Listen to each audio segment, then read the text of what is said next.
Sanibonani baholi nabazalwane bonke. Umuntu wasezulwini. Ngithi ngivule lenkundla ngiyabona basasaba bazongena ngoba udokotela sevuseyivulile lento. Awumadoda umuntu wasezulu impela abazalwane bebesoloko becelile bathi bacela ukuthi sibe nama-discussion ake kuxoxwe sathi sivule le platform namhlanje kube yithuba selisebenzisa ukudiscussa lonke uhlobo lwemibuzo noma any topic eyikhona abazalwane abafisa sikhe sixoxeni ngayo sonke sibonisane njengabazalwane.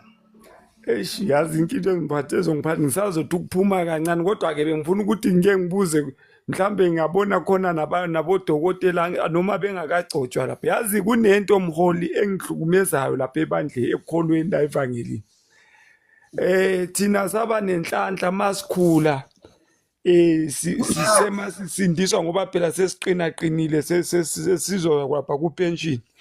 Masisindiswa thina bekunogogo lapha kade bebamba inkonzo zabantu abasha ukuthi umama nezintombi insizwa nazo kunabo baba kade befundisa insizwa ukuthi hayi insizwa iphatha kanje intombi iphatha kanje. Manje kwahamba lezo nkonzo zaphele angisayiboni, mhlambe ikhona kwenye indawo kodwa angisayiboni.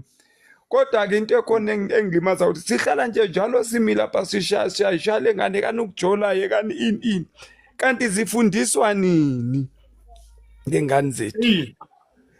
Size sidlulwe ngabantu besiko bayithatha kunogogo nje ababhizi abantu abhizi ngentombi lana ziye emhlangeni ziyohlolwa ezayethu ngapha zona sizirejectile kodwa sobe siqhamuka sesishaya emapulpiti.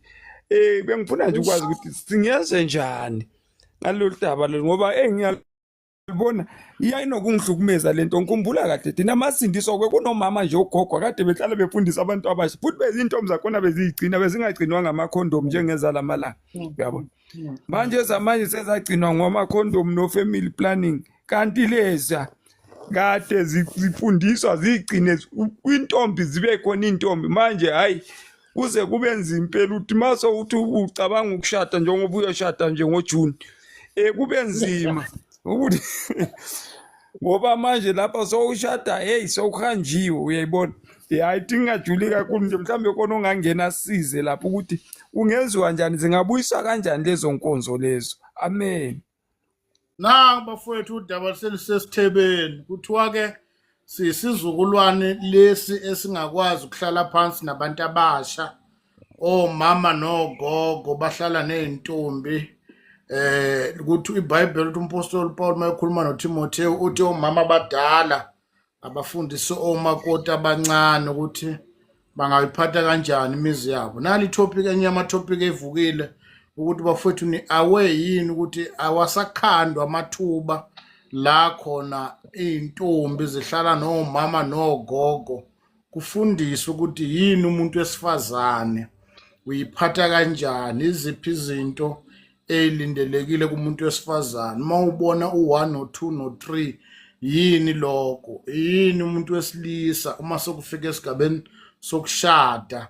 Lezi zinto zayifundiswa njengoba usho umfundisi waBrown, zayengafundiswa emapulpit, kwakukhempwa iy'ntombi ney'nsizwa, ogogo nomama ney'ntombi kwakukhempwa nje ukuthiwa kuyoba nenkonzo noma kune-camping, kwakusho kanjalo. La khona omama bayihlanganela ney'ntombi khona nogogo kudiscuss umuntu wesifazane bexoxa bebodwa bese balekelelana nendabeni yokuthi yini umuntu wesilisa. Ila khona ogogo wawubezwa bethi ngane yami umuntu wesilisa noma ngathiwa uwumfundisi kodwa yazi ukuthi umuntu wesilisa. Zayifundiswa lezo zinto, kwakungagcini ngokushunyayelwa kodwa kwakuhlalwa phansi umuntu wesilisa wesifazane efundiswa ukuthi nazi izinto ezibalulekile ngempilo, yazi lokhu wena ungayenza ikhaya lakho lime, wena ungazi ikhaya lakho libhidlika. Kwela kokhothwa khona lamavesi ukuthi wesifazane ohlakaniphileyo uyawakha umuzi wakho kodwa yisukulu uyayibhidlisa. Lezi zinto zayengakhulunywa epulpit zivela njengezambulo kodwa kwakuyisifundiswa ebandleni. That's why kuleza ikhathi edlule ama-divorce ayimvela kancane kakhulu. Ngisho nendaba yokumitha emabandleni yayincane kakhulu, nokumithiswa yayincane kakhulu. Lento yokudelelana thina sasikhula sibizana ngobhuti nosisi. Lezi zinto zayifundiswa hayi emapulpit kuphela, kwakunethuba la khona obaba bahlangana nezinsizwa kukhanda umuntu wesilisa ukuthi yini indoda akubi nomsila phambili. Now ile topic umfundisi ayikhuluma ukuthi it seems like kulezi insuku zethu zanamhlanje sesandelwa abazalwana benezambulo kodwa bangafundiswa. Hamba kulezi inhlangano ezikhona, hamba kulamabandla akhona la ngaphandle, kuyafundiswa lapha, kufundiswa impilo nje, kuye kwizambulo, kuye koMateyu noJohane kukhanda impilo ukuthi we are in the real world, so everything that we are facing here it's real. So ke kwangagcina ukukhulunywa ukuthi indoda oshadani ophila ngelimi la kulezi inkonzo kwakufundisa ukuthi yazi ukuthi mawungena emshadweni akuyi kuyokhulunywa ngelimi lapha. Kwakutshela abantu besilisa ukuthi mawushoda inkosikazi yazi ukuthi aniyocula ama-chorus. Umuntu wesifazane lo akaphiliswa ngezambulo, kumele njengendoda uprovide. Ifundiso kwakukhulunywa lezinto ezifana nalezo ukuthi mase niqeda ukushumela nivuthe emathendeni nibuye ekhaya, ingane ilambile, umfazi ufuna ukondliwa, umfazi ufuna ukudla, ekhaya kunezidingo zempilo, impilo iyaqhubeka. Mase niceda ukucula ushaye chorus, mama yazi ukuthi this man is a man after everything. So umbuzo umile ke one of ama topic esixoxa ngana namhlanje ebusuku, it's an open discussion kubazalwana abakungenayo. Uthi umfundisi waAbraham njobe engenile uthi sekwenziwa yini kuleli bandla lethu la namhlanje lingakhandwa ithuba lokufundisa. Angikhulumi lezi inkonzo ezikhandwayo lezi ezikhandwayo kuthiwa kuyofundwa, hayi lezo inkonzo lapha yakho kungayikho guest speak. Sometimes ayingadingakali nezinsimbi lapha, kwangadingakali nezambulo, kwakufika kuhlalwa phansi kuphethwe ingubo. Sometimes kwakubanjwa inkonzo omama nosisi nogogo kumthandazo kuhlalwa kusisikhathi. Ngiyakhumbula mina ngifika kwaNongoma, kunomunye umfundisi lapha kwaNongoma kwakuthiwa okwamdluli, wayekhempa namantombazana ubusuku bonke kuhlalwa kuxoxe, yayingekho into engakhulunywa lapha.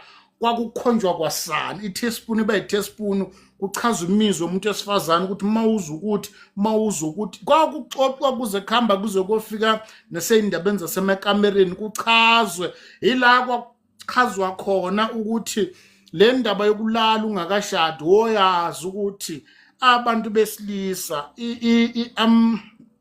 ngiyolibeka kanjani leli gama, ufuna ukulibeka ngendlela erati ngoba sibaningi. Ila ngoba kuney'ngane mhlawumbe, ila kwakufundiswa khona ukuthi lento yokuhamba ulala yazi ukuthi ibhamu abantu abadubula ngazo ayifana. Abanye baphethe ama-9mm, ama-45, AK-47, abanye baphethe ama-sniper. So ke uma waba nebhadi waqala ukuyodubula noma ukuyodutshulwa wahlangana ne-9mm, kanti emshadweni uyohlangana nesniper noma AK-47, ingqondo yakho iyosoloke noma uqala nge-9mm, uqala ngesniper, bese masushada uhlangana nomuntu ophethe i-9mm, bese ingqondo yakho ihlale ilimaze ilinyazwe i-experience oyi-experiencile before ungena emshadweni. So ukuyiphatha nokuthanda uNkulunkulu kwakuhamba kungasukhona kuphela indaba zokulala, kwakuchazwa nokuthi ukugaina experience, kanti le experience oyigainile ngeke kusebenzele uhambo lwakho lonke, yokwenza ukuthi uhlale emshadweni ungabi nokuthula. Izinto ezayidiscusswa uma kuhlangenwe emshadweni, uma kuhlangenwe ezifundisweni. So the question that we have, ngenani bafethu sixoxe, ngenani ngenza kwethu sixoxeni, hayi lokhu kuphela, but this is it's an open discussion. Namhlanje sixoxa njengabazalwane sonke ukuthi kwenziwa yini bazalwane, sandelwa abazalwane abavuthayo, sandelwa abazalwane abanezambulo neprofethi, kodwa singasabi nabo mama nezintombi nogogo ababiza izintombi ukuthi wozani la sizohlala phansi sixoxe. Aniboni yini ukuthi enye yezinto edala ichaos emzimbeni kaKristu ngoba sesandelwa abazalwane abavuthayo abanezambulo, kodwa ukufundiseka, ngoba ukufundiseka kuchaza ukuthi wakhelwe kahle phezu kwesisekelo esiyiqiniso, ngoba ubalulekile umuntu ofundisekile kunomuntu ovuthayo. Ofundisekile kusho ukuchaza ukuthi uyayazi direction, uyazi nespeed sendlela. Ovuthayo uvela mayabona umgwaqo angasabunandaba nama-speed limit ukuthi la kulo mgwaqo simatshe sivulelekile i-speed limit sakule ndawo noma 100 noma 80 kunamabhendi lapha kunama-potholes lento ekwenza ukuthi uqaphele lezi zinto ukufundiseka. Kwenziwa yini kulezi nsuku sandelwa abazalwane abavuta kakhulu kodwa ithuba lokufunda lingabi bikho? Kwala noma kuthiwa enkonzweni kuthiwa kuyafundiswa, uma kuthiwa uvula ithuba lokufundisa nalo ufike efundisa ufika achaza izambulo nje emepulpit ekuchaza izambulo kubhabhaza umoya wonke umuntu angiyakhuluma ngelimi kodwa kwakuthiwa ithuba lokufundisa la khona kumele kuhlalwe phansi abantu baphatha amapeni namaphepha andaba amafoni thina sasikhoza ngalendlela ifoni wawuyibeka phansi uma uye enkonzweni phatha ipeni nephepha. Namhlanje sandele izizukulwane ezivuthayo enezambulo amafoni akhona amanothi akhona abhalwe emafonini into eyinganikwani nje ubona ukuthi njobe business data ulivulile uyagugulisho ku-WhatsApp sisizukulwane sivutha kakhulu but minus i-solid foundation yokukholwa. Now umbuzo umile namhlanje kwenziwa yini bazalwane ithuba lokufunda nekale lasepulpit angisho lelo lokufunda epulpit nolile sithi leli thuba la khona omama nogogo bebiza intombi buka abantu abangakholwa buka lapha senze example ngalamabandla angakholwa buka kwaShembe makubizwa ama-24 noma yini khona lokho uma babizwa lapha abafo bahlala phansi intombi zifundiswa zihlolwe indlela okuyiphatha indlela okuyibuza ngoba kunezinto ekumele sizikhulume ngamza kwethu la okungafundisekeni kwethu ngilindelene naningena kunento okumele sikhulume kukuhle noma kukubi. Namhlanje ebusuku njengoba sikhuluma ngale topic yokufunda ukuthi kwenziwa yini ithuba lokufunda singalivusi. Let us not run away from the fact ukuthi kunzima kakhulu ukungena emshadweni nomuntu wakhe we-experience indaba zokulala hayi nawe bese ushada naye. Ngiphinde kuyingozi both side kuyingozi kakhulu ukungena emshadweni nomuntu wakhe wa-expose ey'ndaweni zokulala kodwa hayi nawe.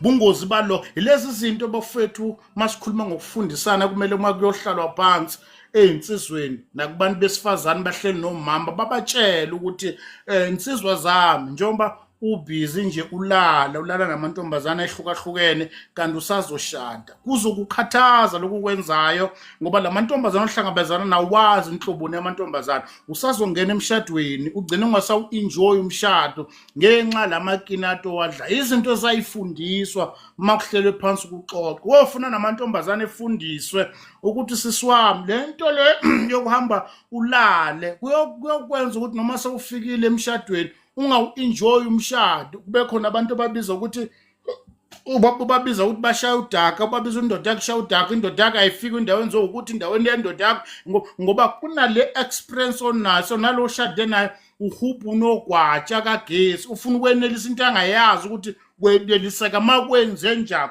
ufuna ukwenelisa avala isikhala engasazi nokuthi sivulwe ubani. Izinto zazixoxwa makuxoxwa nabantu besifazane ukuthi lezi zinto zenza ngoba iqiniso lithi abaningi abakhala emshadweni ukuthi abaneliseki kwangeke enganeliseki kube watshelwa phambilini ukuthi lamakinato wadla namhlanje kusasa azokufaka enkingeni.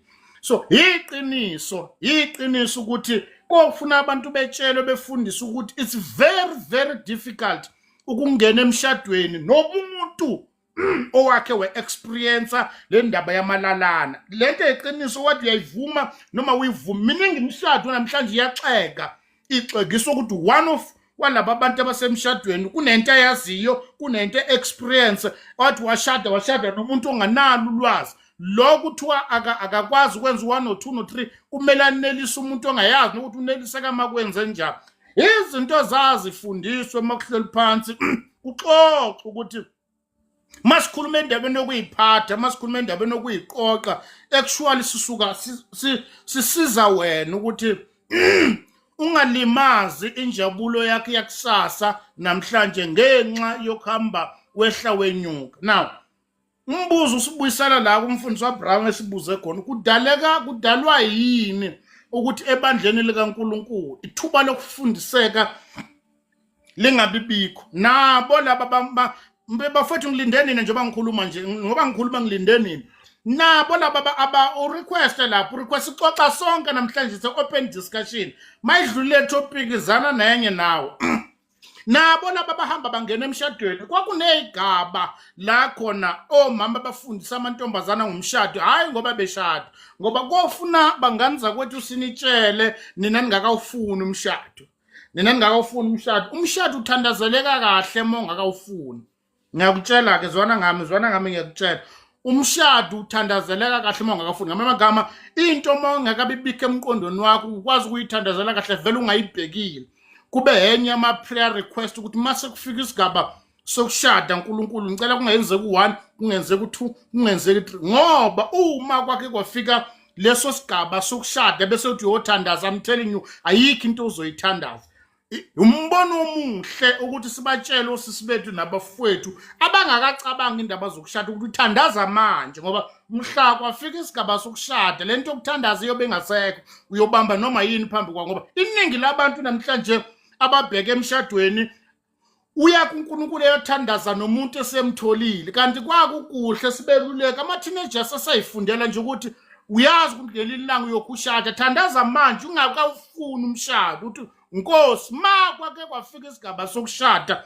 ngiyacela ukungagaxeli ngiyacela ukuthi ama agent obumnyama ahlelwe isitha amaqondana nempilo yami angiyokwela kulona noma ubani umuntu oba impisi iact as if yakhodwa angeke uvume ngiwela kulowo matrap thandaza manje ungakawufuni uthandazeka kalula mongalambile now kwenziwa yini umbuzo umile bafowethu ebusuku kwenziwa yini sithe namhlanje se open discussion kwenziwa yini ukuthi ebandleni kaKristu thuba lokufunda likho akufundwa angisho amavesi mina nesambula ngikhuluma ngalento le baningi abantu abangena emshadweni kodwa abalitholanga ithuba lokufunda bathola ithuba lokufunda ngalelela ngusika ikheke ukukhuluma lamanyala kuthiwa sika ikheke ehlisa umese lo wehlisayo shona phansi angithi ikheke lenziwe ama ingredients ahlukahlukene shona phansi umese ukhuluma ingane kwathi uma ikhona inhloso yokufundisa abantu ngocansi yini bangafundiswa bangakalenzi echazela ukuthi kwenzakala ngoba lo 3 seconds noma 1 minute ochazwa lapha epulpit ngeke imsustain akekho umuntu ozokhuluma ngosuku olulodwa athi welcome to the motherland akhuluma for 5 minutes into ezosustain umuntu for the rest of her life it's impossible so akube ukuthi makuthi welcome to the motherland asikwazi ukukhuluma into ezosustain impilo yakho sikhuluma for only for 5 minutes siyabadinga omama abazo avail ukufundiswa osesibethu siyadinga insizwa ezokwazi ukufundisa abangakhulumi ngosuku olodwa athi welcome to the father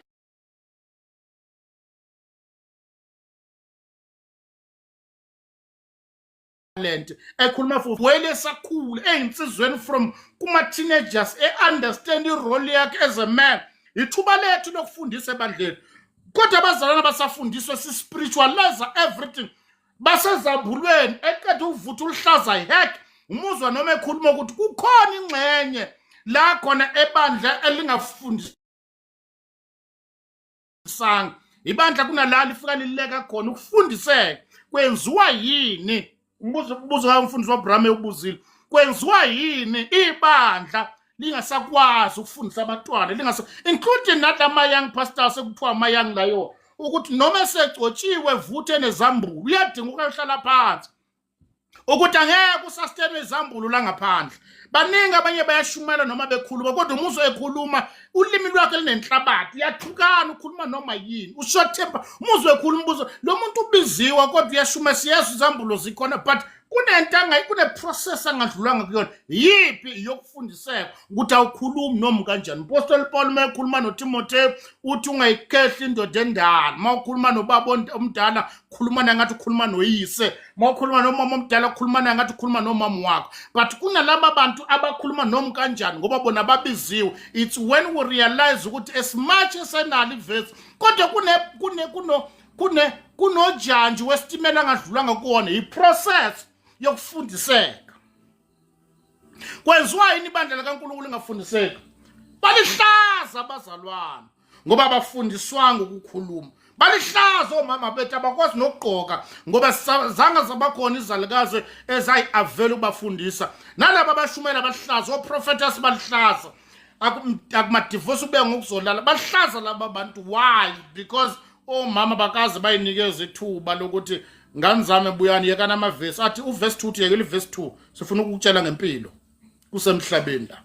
Let us tell you about the reality of life. Yini indoda, yini umuntu wesilisa esevuthile ekhulume ngezambulo, but sifuna ukutshela izinto ezicommon ngabantu besilisa. Umuntu wesilisa ngokwemvelo yakhe uno1 uno2 uno3 uno4 ngokwemvelo engakafika uNkulunkulu emelekelelile. Imvelo yomuntu wesilisa uno1 no2 no3 u4 no5 kodwa uyavutha noma akavuthi.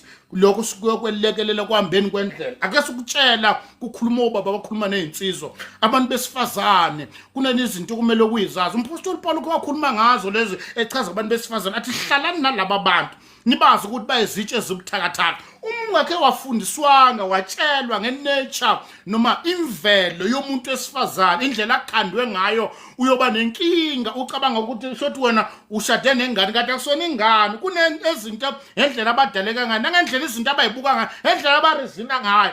Angaspend u10,000 namhlanje kanti kusasa kufunakala imali yesikolo. Uma wena unga-understandanga ukuthi uma ugijima kanye naye angakuzulisa umuntu wesifazane athi angisathandi la ngifuna ukuhlala eThekwini afika eThekwini athi angisathandi eThekwini kungcono siye eGoli angisathandi. Inature yabo ukuthi mesela akasafuna ukusuka la kuyale akasamthanda usibani bamthanda usibani ba. Now kuyadinga obaba bazohlala nezinsizwa ekhuluma efundisa ngenature imvelo yomuntu wesifazane. Kunalezi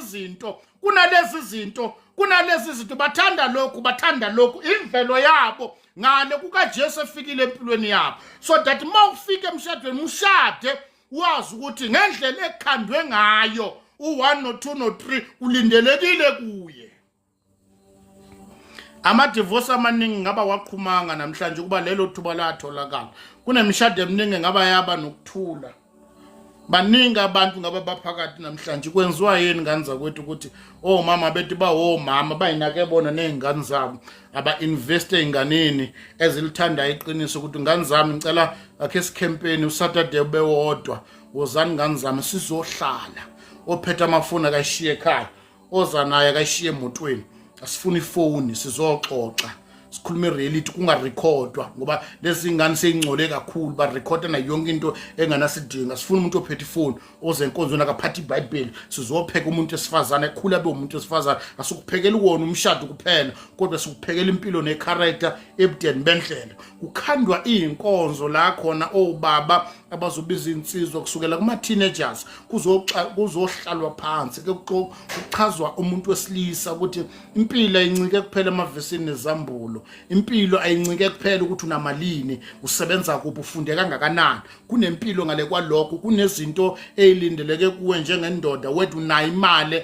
egcwala ibhokisi noma unayo imali egcwala ibhokisi indlela orizina ngayo indlela oleader ngayo as a leader emndenini wakho so that ekwazi ngoba kunabantu abanemali kodwa abangafundiswa ukuthi ukuba indoda akusikuba nemali kuphela ngoba ungaba nemali kodwa ube ingane and uyuza yona usebenzise yona imali yakho ukumanipulate impilo zabanye abantu because you've got money kumanipulate amantombazane unkosikazi wakaphilisa kwesigqila because of God man because watshela ukuthi uma unemali it means unamandla. No, it's not about man only but ikwazi position uNkulunkulu akunikeze yona as a man. Kunabantu abangalitholanga leli thuba impilo yabo yomime ngemali that's why abanaso isikhathi nemindeni yabo bathumela imali athumela everything ukuthi wofuna tshela ukuthi no, it's not about man. Zi-avail as a leader emndenini ubukhona bakho biyayindlula imali. That's why kunendoda esebenza eyenza izitina ehola u30 ngosuku kodwa ehlele emndenini wayo ngokuthula ngoba as much as iqhamuka iphethe ikhabishi no 5 kg wempuphu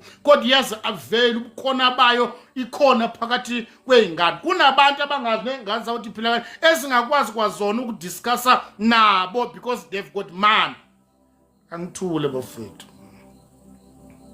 Kudalwa yini ukuthi kulesi sizukulwane Mfundisi Abraham buze lo mbuzo uma ukhona requestile ngene kudalwa yini ukuthi sibe abazalwane abangakwazi ukudala ithuba lokuhlala phansi nabanye abazalwane ke sixoxe bazalwane bethu bahlaza bezwe noma ekhona uhlaza lo mzalwane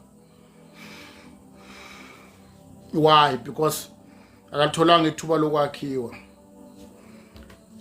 Thina sizothunywa siyoshunyaelwa wawuhlaliswa phansi kunezinto ezawufundiswa zona. Umpostoli uJesu Matthew mabapostoli ku chapter 10 kunezinto ayicacisayo kubona. Athi niphuwe ngesihle nani mukelisani ngesihle wayezama ukubatshela ukuthi njoba nihamba nje akubange intshumayelo lokwaba isifundiso. Njoba nihamba nje bangabikho umuntu okhokhela ucobo lwenu ngoba nilinikezwe yimina mahala. Kwaba sustain impilo yabo yonke ukuthi owasithumayo wasitshela ukuthi kumahala lokho esikuphethe. Now kuyingozi kakhulu ukuthi sinabazalwana namhlanje amayang la yona angalitholanga ithuba lokufundiseka ame ngokuthi ubiziwe ubiziwe azukuphikisa kodwa kunezinto kumele sokutshele zona ukuthi ungakwenza ukuthi ngoba as much as ikhona ubizo lwakho kodwa yamdinga umuntu. Umpostoli Paul ku chapter 2 uncwadi eGalatians uthi after 14 years ngabuyela after 3 years after iminyaka emithathu I think yes after 3 years uthi ngabuyela eJerusalem ukuyobuza kulaba bebakhulu kunami ukuyobalandisela ngevangeli ngangilishumayela ukuthi ngishumayela lona yini. Bandla likaNkulunkulu asafundiswa sikhulisa abazalwane abangafuni ukutshelwa sikhuluma abazalwane makubizwa ama-Bible study ukuthi wakuzohlala phansi ukudiscuss abizi bazofika ngesonto ethi shaya izandla phezulu erikhathalaba santa sikhulisa lesi sizukulwane esivuthayo kodwa singavuthiwe ababalekela ama-principle yempilo ababalekela ukufundiseka ukuthi as much as uNkulunkulu imi ngakithi uNkulunkulu esinikeza amandla nolwazi kodwa kune-reality yempilo ofuna uyazi indlela ebuzwa kwabaphambili kunezinto kumele uyibuze kuzalukazi. That's why sinezizukulwane ezimbi lezi ezikhula namhlanje ogogo osisi bethu laba ngeke babone bayisondeze eduze kozalukazi endala ngeke babone bayisondeze insizwa zakhona ziyisondeze emakhehleni badudana bodwa ubone yini into abayifundayo mabehamba bodwa akwenzeki uthola umama noma intombi isondeze eduze kukagogo. Gogo hawungitshela umkhulu nahlangana kanjani naniphila kanjani umkhulu wengakusho yini ukuthi umkhulu kwakwenzeka kanjani ngenhloso yokwazi ukuthi gogo njengoba uhlele umnyaka ubala iminyaka ukuthi wena gogo sewuna 50 years usemshadweni ingoba wayengakuhlukumezini umkhulu ingoba zasingekho inilingo pho gogo uma ukuthi wahlukumezeka uma ukuthi kwakhe walingeka umkhulu uma uthi walingeka uma uthi noma yinto enza pho into yakwazi wahlala for 50 years zikhona inqinamba gogo zikhona inselele ezazithi phuma uhamba ayengekho yini gogo amasoka wawathanda wezwe uma wabuka ukuthi he enhlizweni yakhe bebengekho yini abebekushela phambilini umkhulu engakafiki pho lezi zinto gogo wasurvive kanjani ayikaze zafika yini ikhathi zokulamba gogo ayikaze kafika yini la khona umkhulu angabi namali kungahlangani lutho bekhona abanye omkhulu bevela njengabantu abanemali pho uma kwakukhona pho wasurvive kanjani mapha amaphutha ke gogo owayenzayo ke as much as wanqoba laphana lapha pho wasurvive kanjani kulokhuya nakulokhuya yini into yakwelekelela igroup yethu yawosisi bethu laba abaye ezalikazini bofuna izelule bedudana bodwa impilo yabo yakhelwe phezu kwama-social media impilo yabo yakhelwe itorini impilo yabo yakhelwe phezu kwamasoap impilo yabo yakhelwe phezu kwamamuvi into abayibuke etorini bafuna ukuyenza ibe-reality kanti impilo yeyitori ne-real life into ayingafani. Why abazalwane bethu kulezi nsuku zanamhlanje lingasakhandwa ithuba la khona simanga amavesi nezambulo sithi kusemhlabeni la impilo le kunezinto omelo zazi eziyinature ukuthi la emhlabeni wathi uNkulunkulu ngoba umhlaba usenje kunezinto ezohlala zinjalo busika nehlobo kuyohlala kukhona imini nobusuku kuyohlala kukhona kunezinto eziobvious noma ngathi ukukhuluma ngezambulo kodwa uyoya etoilet yobhosh noma ukhuluma ngezambulo kodwa uzochama noma ngathi ukhuluma ngezambulo kodwa uyonuka uma ungagezi you cannot run away from ama-fact empilo. So noma sikholwa sisindisiwe sivuta kunezinto kumele uyifunde njengomuntu ophila emhlabeni ukuthi as much as ngikholwa kunezinto kumele ngizazi empilweni ngempilo nje general ukuthi kumele ngihlonipha kangakanani umhlaba so that ngikwazi ukuphila isikhathi eside. Abasafuni ukufundiswa siphila esikhathini esibi okuhola abantu abangafuni ukholeka bafuna ukutshela badudana bodwa baphila bangamagenge le genge esanda kushada insizwa lezi sijolana ezinye insizwa boblulu abekho baba abajolana namakhehla mkhulu awukwenze njani waze washada ugogo azikini intombi zazikhona mkhulu awuzazikhona pho ugogo wawena kanjani echaza nawubona futhi uma ubuka ugogo uthi ugogo akabukeki kahle kodwa umkhulu yini into yamenza wathi shada ugogo ekuchazela ukuthi mfana wami angiyanga ngobuhle angiyanga ngokuthi khona izinto engangiyibukile khona izinto ezangelekelelayo nganothisa u1 nganothisa u2 la ku gogo wakho wazi wehluke ngani ugogo wakho wehluke ngo1 wehluke ngo2 and kwangelekelela nesikhathi sokuthi hawumkhulu mpho amaphutho bafowethu khona ngilalele yini ngiyaneluleke ebusuku ngiyana-advise ebusuku zonke insizwe ezishadile kuhamba nobhululu bakho nodla inyama kwamayimani nodla inyama kuphi nihambe niduda anti mina ngizozwa ngumfazi mina umfazi ngeke kuselekelele akhona bakhona omkhulu nogogo ekumele siyohlala phansi ukubona sibuza impilo ngoba uhamba uliselude sizukulwane sethu namhlanje simengezambulo namavese balihlaza kwazi walutho ngempilo kuze kubabaza abazali bethu uthi inhloboni yempilo leni ikhuluma kubabaza abazali bethu uthi wesibongile ukhuluma kanjani endoda yakho mawukhuluma cha phela ikhathi zeni asikhulumi ngekhathi ngani yami sikhuluma ukuthi abantu besifazane noma abantu besilisa noma ngathi okuhlukane ikhathi kodwa yazi ukuthi imvelo yabo bayafana ngokwenature yabo noma bekholwa noma bevuthwa akukhulunywa kanje nendoda khulunywa kanje nendoda baqhubeka ke ontaba kayikhonje hayi mina cha khohlwa indoda ukushiya nobuhle bakho nomuzi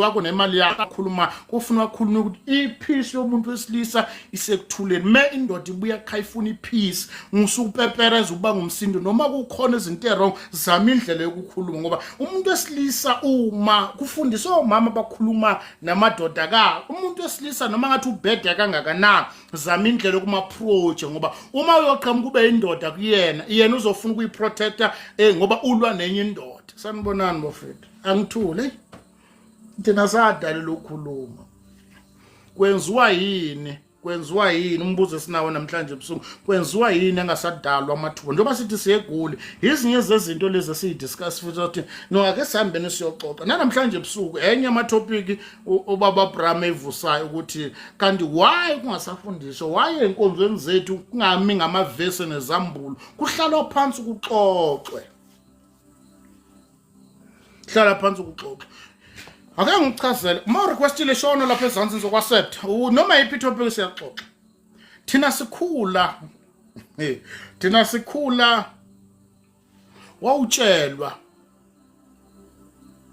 wawutshelwa ukuthi hayi khuleka uma uvuka ekseni uthi uyochama ubona u1 Paul umile lapha ngathi kumitende khuleka imvelo leya kusho ukuthi uwile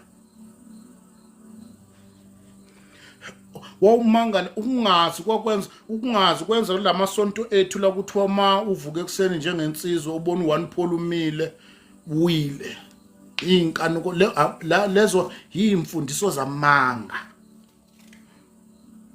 wawutshela ubuzwe mase ubuye ubuza ke kobhuti abadala uthi hawu manje mkhulu angazi noma mina nginenkinga yini naku ekseni lama ngithi ngiyavuka ngavuka ngabona u1 Paul umile bese bakutshela umkhulu ukuthi imvelo khululeka kuyasho ukuthi uyaphila ukubalulekile futhi makwenzekile lokho ukuthi uyazindla ngaka ukungcolisa ingqondo yakho azikho inyathelo oyithathayo ukwenelisa lokukwenza makuukuthi kwenzeke nje ngokwemvelo ukukhombisa ukuthi uyaphila ngoba makungasenzeki lokho kuchaza ukuthi asikuyisa kwadokotela wasukhululeka mawukubona ngaphandle kokukhanuka umuntu imvelo bebetshelwa abantu besifazana ukukhululeka ngani yami kuke kuzwakala kwesinsikhathi emizweni uzothi uhalela into ongayazi noma uyintombi into othawazi ukuthi uhalela into ongayazi kuyimvelo nawo ke unamandla ke wena ukucontrol imvelo ukuthi ingakwenzisi izinto ongamelanga uzenza before ska that's why usisibethu kwathi makufika lokho engahlasela yazi ukuthi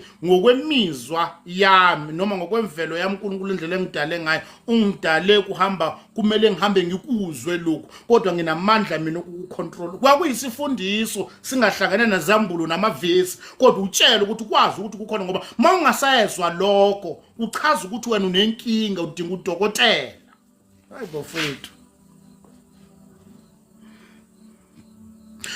Hayi ngoba umuhle kakhulu kufundiswa amantombazane bakhuluma nomama nogogo bakhuluma namantombazane ukuthi wentombazane akusho ukuthi umuhle kakhulu mawubona amantombazane insizwa uye edolobheni bathi asikhisi beautiful esikhisi akuchazi ukuthi umuhle kakhulu. Abantu besilisa ngokwemvelo yakhe mayakho wabona intombi nje ukuthi akashele lokhu kungakubhayizisa ucabanga ukuthi ungcono kunabanye imvelo yabo and once wabhayiziswa amakhwele ashawa abantu besilisa uzahamba uyizeneke kuyonke indawo kanti unjalo bakweshela noma uyifakile iring bakushela noma uyizalukazi bakushela noma ugugile hamba ubuka omabe osisi bethu lapha abahlele phezulu kwama wheelchair ekhubazeka inyawo abafana bakuphenya inyawo lezi bamshiya nengane imvelo kungakubhayizisi mawuzwa abantu bekumemeze emgwaqeni bese uyitshele engqondweni yakho ukuthi hey cishe ngakhuluma igama lesixhosa bese uyitshele engqondweni yakho ukuthi umuhle kunabanye ngoba ukungakwazi lokho kuyokwenza ucaba ukuthi umuhle kunabo bonke abantu uxhaphaza abantu batshela intombazane esakhula ehamba emgwaqeni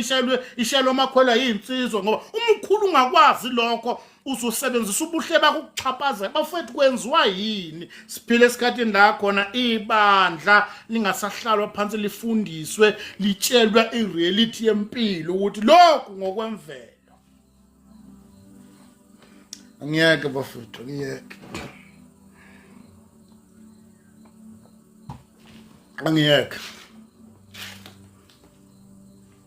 angiyeke usho khona impela ethi safunda ngisho nendlela yokwenza itiye uma wenzela umyeni wakho bafethu exactly bakufundisa nezitsha adlela kuzona ukuthiwa indoda yakho uyifundisa ukuthi inkomishi kababa asasho laba sebashadana obabakhe inkomishi yake etiye ukhayilwela nezingane zakhe kulwela nje inkomishi kababa kuyaziwa kwakufundisa ukuthi yenza indoda ngoba wena njengomuntu wesifazane wawufundisa ukuthi iwena wenza ukuthi indoda yakho ihlonipheka wena wenza ukuthi indoda yakho ube nesithunzi wena wenza ukuthi nezingane ezikhulayo zazi ukuthi ubaba uhlala lokho kwakukhanda ukuthi akwaze who is the leader yonke lento le yayikhanda umuntu wesifazane ufundisekile ukuthi yazi ukuthi ufundisa nezingane ezikhula zazi isitsha sikababa lesi umama ukhanda leyo nto le kwangasena ubaba uthi isitsha sami lesa kwakumama ukhanda leyo nto le lesitsha ngesiboni ngasithinti lesitsha lesispoon kungathiwa isipunu sikababa namuntu kusasa sesidlela intombi zale ekhaya ngale emqashweni bafowethu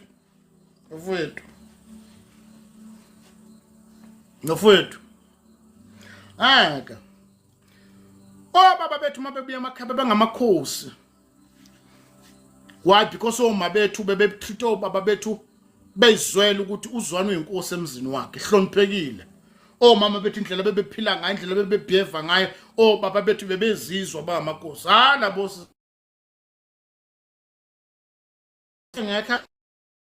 ngakhe ngaya komunye umuzi kwaNongoma sewashona lo baba khona umunye baba lapha kwaDabasa wakwaNdwandwe ngaya nje mangifika lapha sasinenkonzo so ngafika ngalala khona nga-observe omama badala nje bangangizala badala bobaba badala nje banesebenzi lapha kulamuzi kodwa into engayinothisa ba-right empilweni uyezwa ba-right empilweni nje ba-right lana ba-right nga-observa umama meseva indoda yakhe hayi ngoba beseva ngoba behluphekile nga-observa umama indlela eseva indoda yakhe banesebenzi kodwa uma kuthiwa kuphakela lwababa uyayisukumela umama futhi akuluhlungu ndawo useva inkosi yakwakhe ngabuka indlela ephaka ngayo ngabona ukuthi lo mama uyamenza lo baba ezwela ukuthi inkosi kwakhe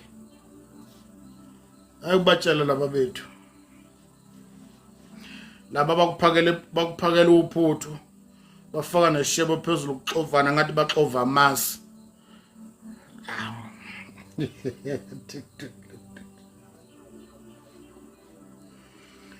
kodwa sibablame nabo sisibethu kwenza inkosi ibe inkosi kodwa ungasona inkosi bona akusiyinkosi le hayi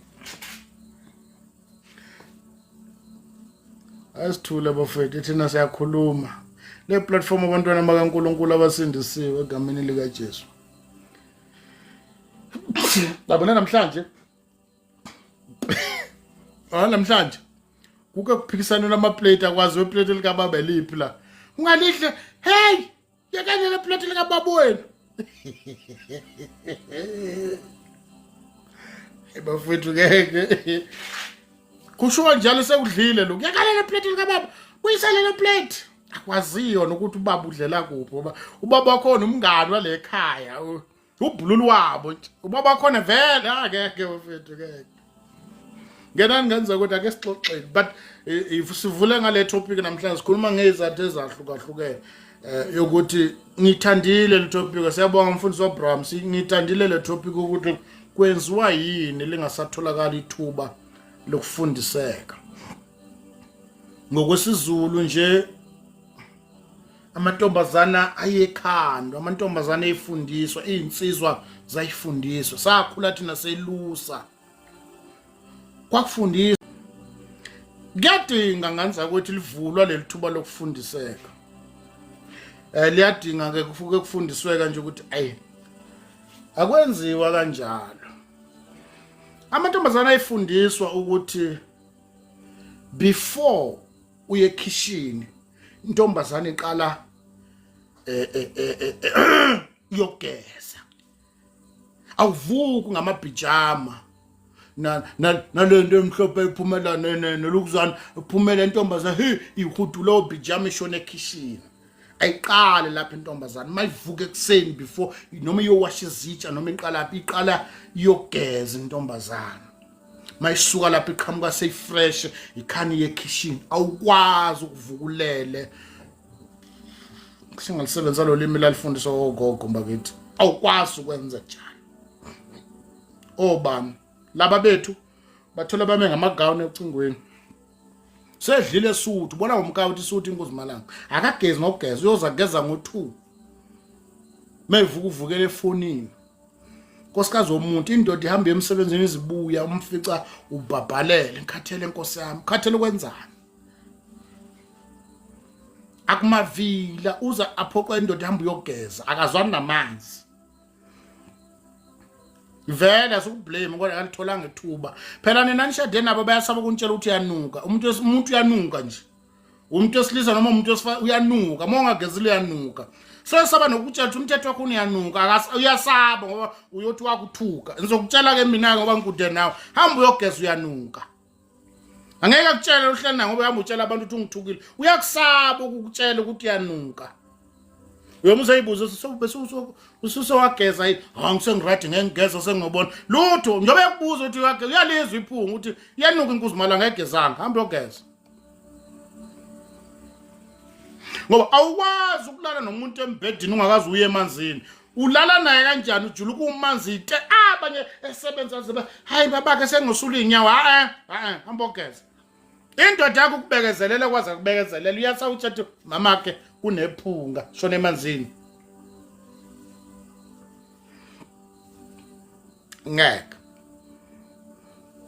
now lezi zinto zayifundiswa ukuthi oyazi ezinye zezinto uma umuntu osukuhleli naye uphila naye siyaxoxa labafowethu namhlanje siyaxoxa sikwe ezambulweni rikhatha labasanta brother bayani lutho siyaxoxa la sizoxoxela impela khuleka sisazoxoxa kanje masifike egoli zwana ngami ngisho kusho mina ngisho ku uyangizwa ukuthi ngithini sobaxoxa kanje obahleli phansi izambulo yobayiphelile kunezinto wawufundiswa ukuthi kunezinto uma umuntu ekhuluma kufanele ufunde enkulumeni yakhe ukuthi njoba ebuza kanje it means there is something behind ekukhulumeni kwakhe uma umuntu for example elambile athi awukaphekwa yini beningakapheki it means usho ukuthi ulambile akulindeleke athi ngiphakeleni wafunda from enkulumeni yakhe uma umuntu ethi ukhe wageza it means kuna something ayinoticeile ngoba wayengeke ngibuza ngokugeza kwakufundiswa ukuthi funda enkulumeni yomuntu mayekhuluma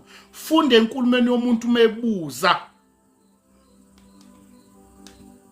wathi babuzikala la sikhuluma na wathi enye izinto kumele uyinotice njengomama mawupheka ukudla okubhedayo notice ukuthi njalo uma kudliwa ukudla kwakho kuyasala noma uthi uncane kangakanani lokho kuyachaza ukuthi ukudla kwakho kunenkinga ethile khona njengokudla kwasemncwabeni wonke umuntu yakushiya kuyachaza ukuthi kugcaza amathe lapha amazambane lapha wavuthiwe Kwenziwa yini bafowethu siyayibuzela ebusuku kwenziwa yini ukuthi lingakhandwa ithuba la khona kuhlalwe phansi izambulo namavesi abeke eceleni bese kuxoxwa ireality yempilo ukuthi this is life. Impilo ihamba kanjani? Fulikhuni kubandla labantu abathi basindisiwe. Hamba uyobuka amantombazana kwaShembe. Sikhuluma iqiniso phambi kaNkulunkulu bafowethu kodwa nikuzwa kahle noma nikuzwe kahle. Hamba uyobuka amantombazana kwaShembe indlela atreata ngayo abayeni babo. Bese uyofuna lezi ezithi zisindisiwe obrother bayane lezi zezilimi zilihlaza yeke. Izinsizwe esindisiwe ifisa ukuyoshada intombazana engakholwa ifika idinga lobu bufazi. Abusekho insindisweni laba lezi zikamoya ongcwele ezinomoya ongcwele ongazisiza ongayikhanda icharacter nenhlonipho nendlela yokukhuluma. Kuyibhadi ukuzwa omunye umfana ebizwa ngonkosikazi wakhe athi baba kaSibani bani uthi mefika kuwena lo shade naye athi we James noma ngeke asho lutho kodwa ikhona into eshoyo ukuthi ngishade nosisi wami la umuntu engakwazi ukungitreata njengomyeni wakhe.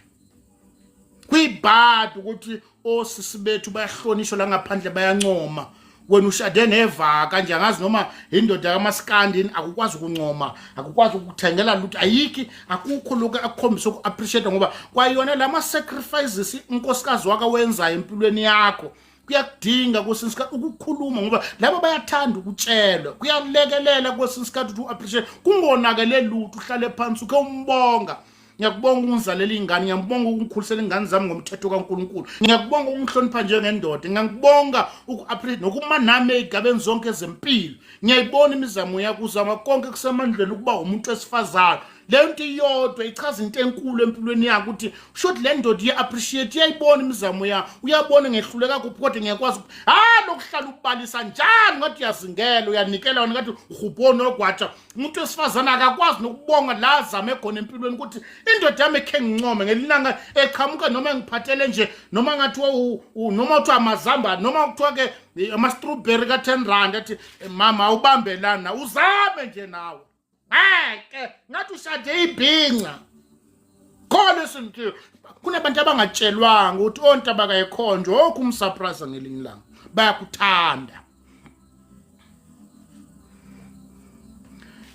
Siyazi ukuthi awuzwani ukuzula obaphelekezela ngelinye ilanga bakuzulisa edolobheni angena izitola phuma ngena phuma ulandele ube ngelinye ilanga utshela ingqondo yakho nje ukuthi ake ngiyobekezelela le ngane kwanje yasesitolo ake ngihambe na ngiyongena eShoprite niyeSpan phinde nibuye eShoprite niyeSpan niye Pick n Pay nibuya niyeShoprite nibuya ukuthenga ushukela ngapho kuthiwa lapho u10 rand eSpa u9 rand 50 ukubekezela ngelina akujabulela khona lokho ukuthi namhlanje yoba ichoice lakhe ngijima nikhanda nibukana noshukela ungcono ngiyongena eShoprite ngithenga ushukela namasi ngiphuma niyeSpa nifika niyothenga ubisi kuthi asambe siye Pick n Pay ube nelanga nje yobekezela kuba ngathi awukuboni lokho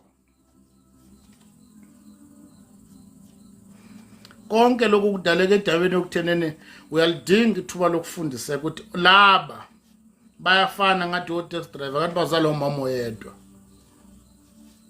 Hawu uyokubekezelela kube lodwa nje ekwazi ukuthi ukubekezelela uzulu udonsa itrol uzokube uhlunga inyawo bese ubuza ukuthi yini umahluko athi cha ukuthi lapha umahluko la u10 rand lapha u9 rand 50 uthi okay sahamba ube yichoice uphusha itrol uzula ayikuyisi yabona uzungeza inyama uzungeza kubeka kabili uzukuthi buzo ukuthi akusekho yini ukufuna la athi angicabanga sesiqedile athi ule nyameni kusala amazambane ubuye uthule ubuye ngiyacela eziye zezinto kumele uyifundise kuthi icosolo ejatshuliswa ukuthi futhi angakubona ngeke azakubona inhlobo zidala ukuthi kade kuzulisa edrobheni akwenza uPopeye uye kuze kube buhlungu inyawo mebuya ke ejatshuliswa khona lokuthi kade ephushela itrol. Sizama ukuchaza bafethu ukuthi ezinye zezinto empilweni makuphila that's why once ufika esigabeni sokushada nganza yathi enye ungakhuluma ngomshado ungashadile yathi mina hey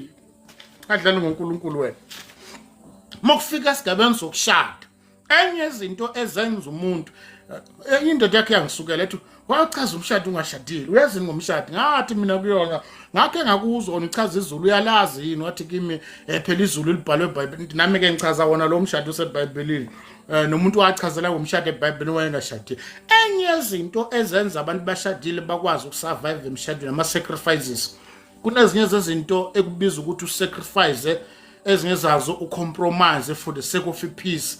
Now both side inhlangothi zombili lo kunezinto ekumele ayicompromise noma sacrifice for the sake of peace nalo yabona nje lento yakozulu edolobheni undlule esipane ePick n Pay yakwa Brown yakuphi uthi namhlanje akhe ngishasa ngathi anginankinga nalokho bese nibuya uncoma nje lokho nje ngoba laba bayathanda ukunconyola into engekho ngathi ingane encane unconyo kodwa uyakwazi ukuthenga athi usho njalo babakho danyo ayikho gross uyayisha usho inhliziyo kodwa le nto yeke le bufarisi namhlanje sikhuluma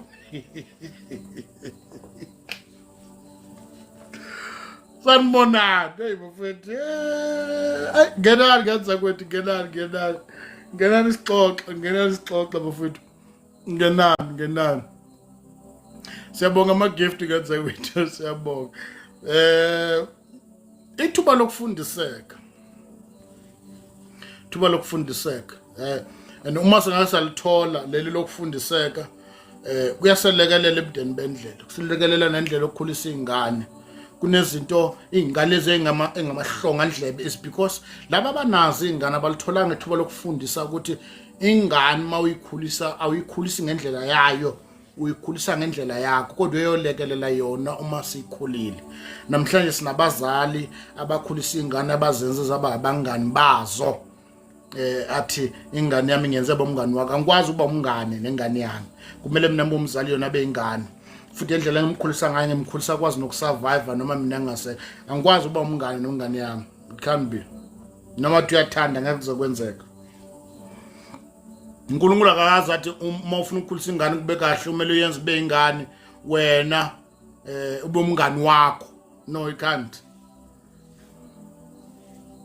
njengoba sikhuluma lento yokufundisa kuhamba ibanga elide njengoba sikhuluma namhlanje kunomama osebenzele eGoli ubaba useCape Town umuzi wabo useThekwini ingane zabo zikhuliswa uaunt akusumndeni lo noma bakhe bakutshela noma bakaza bakutshela kodwa ngiyakutshela namhlanje that's not a family ngeke nize nibe nolomndeni uNkulunkulu afuna ube yiwona ngeke kuze kwenzeka because awukwazi ukuthi uNkulunkulu abeke ama-duties kumuntu esifazane ukukhulisa izingane ngendlela ezoba ngendlela ekumele zibe yiyona nendlela enikholela kuyona bese kuba nomama enimkhokhela ukuthi akhulisa izingane zakhe that's not a family ngoba while service nikhandana nemali umama losebenza endlini ukhanda amaphara lapha endlini influences awukwazi akekho umuntu onamandla nelungelo lokukhulisela izingane zakho ngisho nomama ukuzalaya ngeke akukhulisele izingane zakho kodwa unawo amandla uma wena ubusy yokugadela izingane zakho wathi omunye wobona ngokuthi uma wakho kwakungadlalela lingabhenywa kuye uma wakho we straight ngandlela exakile kodwa uyabona kuloko bazukulu lokho kuzalwa wena akasakushaya uyakugona lokho kuyisana ukukhombisa ukuthi ngeke akwazi ukukhulisela izingane zakho angakugadela zona kodwa ayikuyikhulisa abantu babhizi nezimali abatshelwanga ukuthi as much nisebenza nikhanda imali kodwa yasidinga isikhathi nezingane zakho ukukhulisa umndeni wakho protect and guide them namadoda angazi ukuthi kwenzakalani yonke into ubuzana umaweni yena mayifaka imali nje ayikho indoda akasazi nelezi ngane zibuya lezinye seziyitabane ezinye ziyadlungula ezikolweni because kunendoda engazi ukuthi how to be a man yatshela ukuthi uma usebenza kahle uprovide ngemali is enough it's not enough. As a man I must be there. I must know ukuthi kwenzakalana emndenini wami. Kumele ngazi ingane zami impilo ziyibuka kanjani. Kumele ngizwe ukuthi mebuke umuntu esifazana ubonani, ubona umngani wakho noma ubona umuntu omlila ngambona. Ubonani, mebuke enye indoda ibonani. Ubona nje umuntu angikwazi ukuthi kuyokuzenzakalela ngikwazi. I must know everything what is happening la. Njengomama kumele ngiyazi intombazana le yami engizalayo ibonani, ikhula kanjani, irizina kanjani. Angikwazi wathemba umama ongikhulisela ingane because mina ngiphisa nemali. It doesn't work like that. Kunabantu abangakutshelwa ngilo. It's not enough. Uma kuukuthi sebenzela kude kungamane kurelocate ngihamba nezingane zami. Kumele ngibone ukukhula kwazo, zikhula kanjani, zirizina kangakanani, zibuka kanjani impilo. Imthetho wami siyawubona yini ngeke mfowethu. Ngeke. kwenziwa yini siphile esikhathini la khona ithuba lokufunda lingasatholakala as we speak right now khona babheke emshadweni kodwa into okuthiwa bahlala phansi bafundisa banendaba nomshado ingqondweni yabo intombazana yakho icabanga iring umfana wakho icabanga iring nokuthi uzobizwa ngoba bakhe ngakhe umshado akusona inyama nophuthu lapha yani uyobuya ngoreverse ongakhanyi ngoba kunamase lokuphila kwakho uyilawula udla into oyithandayo kuleke lapho usazoba mfishane nje kuthulite cook ukugila nje uthi usebathathatha ukuthi akukho umunye angasho nompuphu mayiphelile athi impuphu ayisekho angipheka awushongo ngani khohliwe ufuthe ayingikhohliwe mina but kunezinto uma uhamba sowuyitshelile nosuyifundisiwe uhamba soyilindele ukuthi ngilindele noma yini engiyobhekana nayo laba banankinga laba umthengele impahla ane wardrobe ithe ama high heel aqala ekhoneni egcine ekhoneni kuno green yellow black and white purple and white bana wonke amakhala funda ngazi abantu besifazana awukukhala onganabo ukuthi na wabetha amakhala aba straight forward laba bana wonke amakhala ongawacabanga kodwa ngiyakutshela iloko ayithenge last week ayemshadweni ngayo ayisalungile kuleli viki uthi ayokumunye umshado uyithenge last week yazi mina nkosama nginazo impahla zokugqoka usho kwami una wardrobe awu2 agcwele impahla zazo ngasana into yokugqoka na kuyafundiseka ukwazi ukuthi laba kuleka into once wayigqoka kanye uthi usayiphinda abantu bayayazi wena unankinga ukuthi ungaphinda into eyodwa for 20 times because vela awugqokela abantu laba uye edolobheni athi yothengisa ubuya phetha ama high heel neloko uthi uyibone efishini bani yini lezi itolo zenu hawu manje cha ngibonele lokho cabanga baba yokugcina nci isesayilini cabanga last week kade iku599 bayihlisile kuleli viki u500 ngabona nje ngengiyeke nkosami uyayibona ukuthi kumele uyivume ukuthi yinhle yamhlali yamvuma kodwa wona ucabanga ukuthi wayiwaze wayixova le mali ngoba sesindle kwenzayo wayixova kumele ukuvume ukuginyana namathu accept ukuthi impilo inje mawufuna ukuphila nalapha afowethu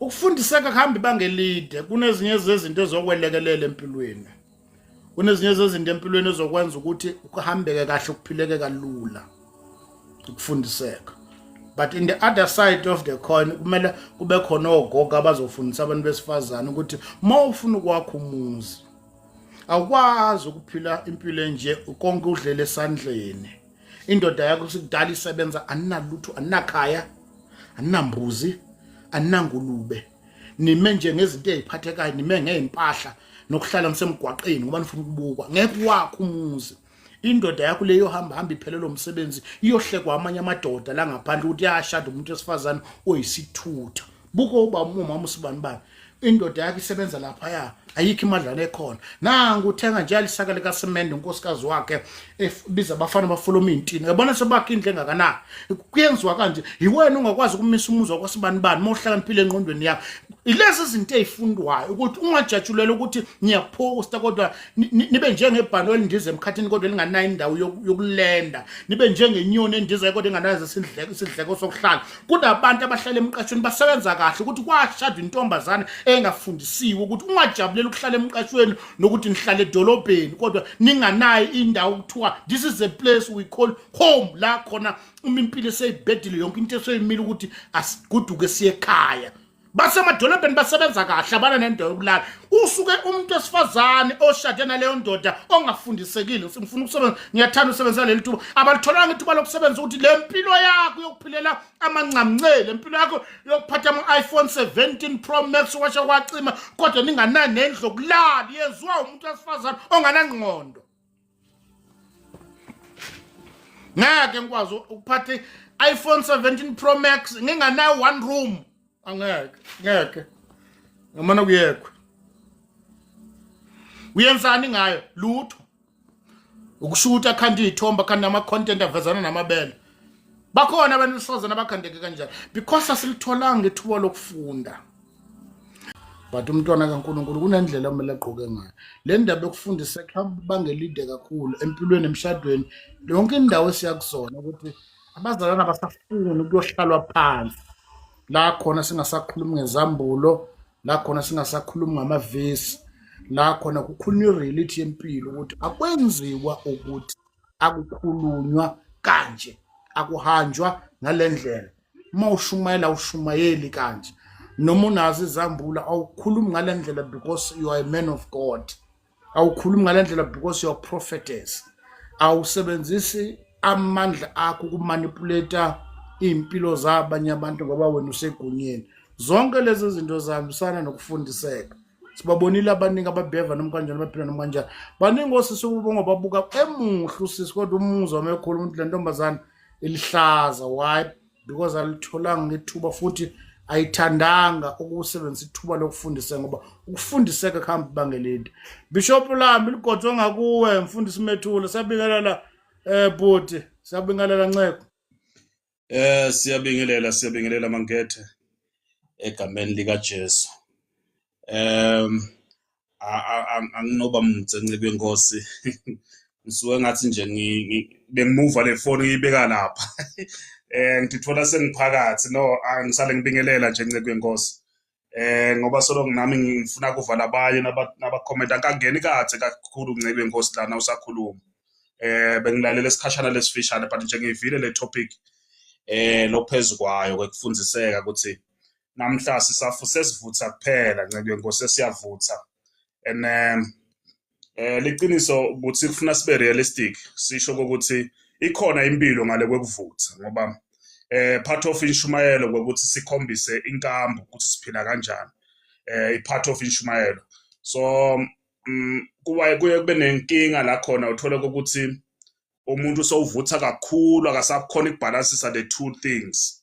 Simele ukuthi sithi balansise le tinto sike sihlale phansi sifundiswe ngempilo. Ngike ngakuva ukhuluma la ukuthi labanye ngekwenhlala kahle nje even bomakoti akasakwadi ukuthi afundziseke ukuthi kahle kahle umyeni wakhe kufuna amphathe kanjani, nemiyeni naye akasakhona ngakufundiseka ukuthi makoti kufuna amphathe kanjani. Cause lokho kulelinye elivangeli khona livesi lelithi maselishumayela elivangene nakwendekile leselishumayela nangetendo. So kufanele ukuthi ke bantwana bakaNkulunkulu bake bafundiswe bahlaliswe phansi ukuthi even noma songumntwana kaNkulunkulu kufuna ukuthi iphathe kanjani, kufuna abantu babonene kuwe because uthi uJesu niyawubati ngema-fruits abo, niyawubati ngetithelo tabo, tithelo kodwa ivela ekwenteni ukuthi izinto zidenda kanjani. So Nceko kwenkosi nje ngithi angivusele ngalawo magama namuhla ngishiyele lapha iNceko kwenkosi umthokozisa setha ukukhuluma. Siyabonga Nceko kwenkosi, inkosi inibusise, amen. Bhuti siyabonga kakhulu, inkosi ayenze njalo mfowethu. Siyabonga kakhulu. Bhuti umthokozisi mfowethu, siyabingelela bhuti ebusuku, siyayixoxela nje naloku kusifica ngendlela kodwa ke mase kwenzekile kwenzekile. Yaphila mfowethu. Siyaphila mfethu, siyambonga kakhulu uNkulunkulu babuzwane. Sibonga uhlelo, sibonga ingceko zikaNkulunkulu ezikhona. Siyambonga kakhulu uNkulunkulu. Bakho mama, sicela mama ma. Bazokhuluma nentombi, bakho mama. Iyafuneka imbokodo ngoba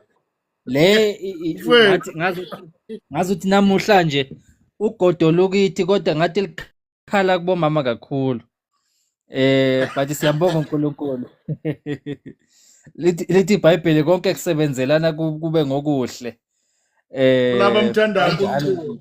Yakhiwa nje indlu ngoba phela kuyafuneka inkwali nayo.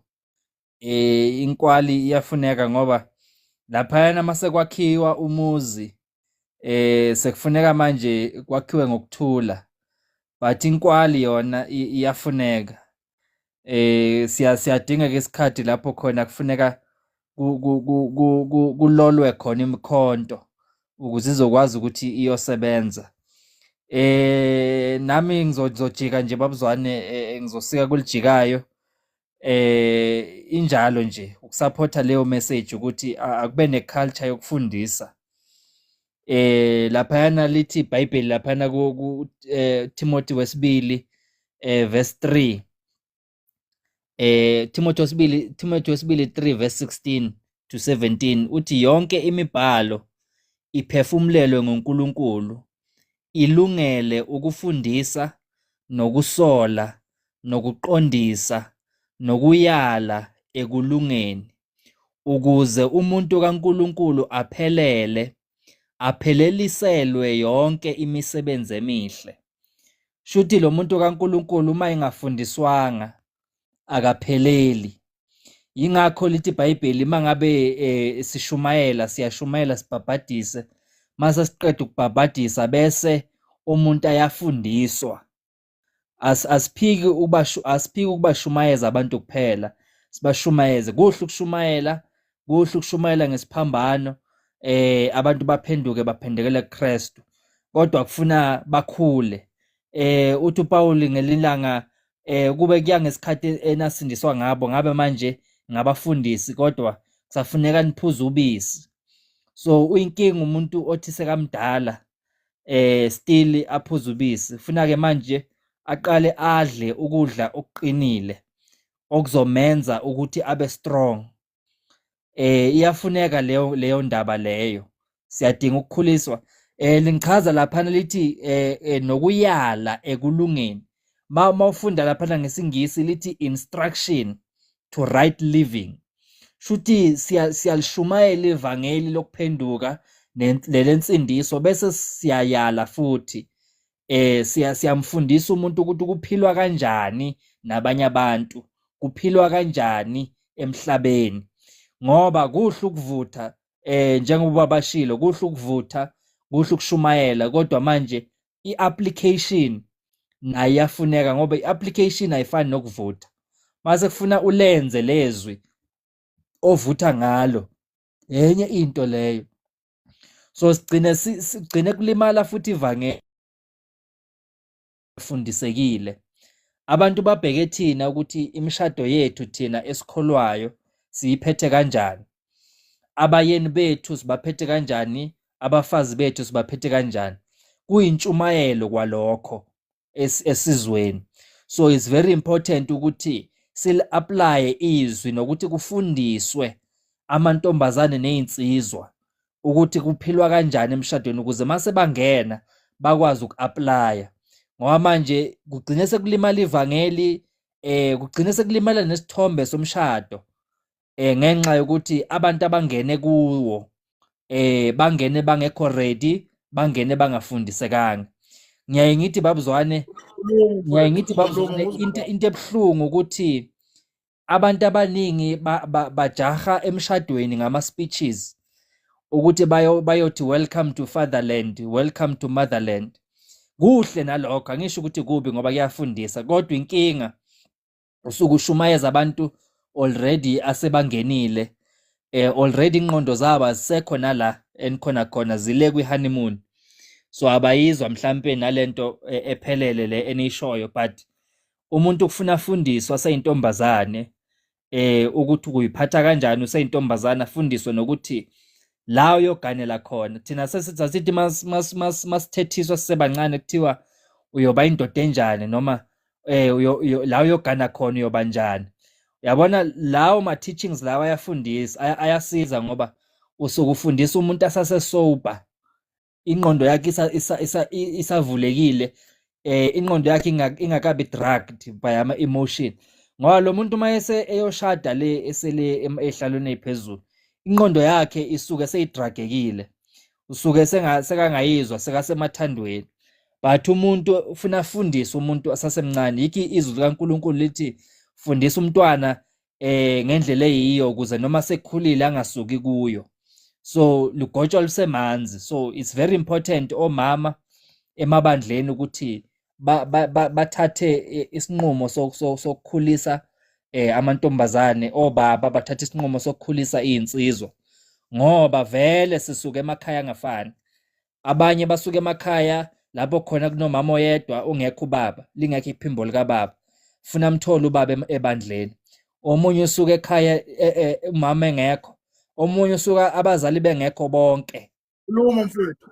Kula manje ibandla babuzwane li-strategic ngalendlela exakile ukuthi thina asilisebenzisi to its full potential.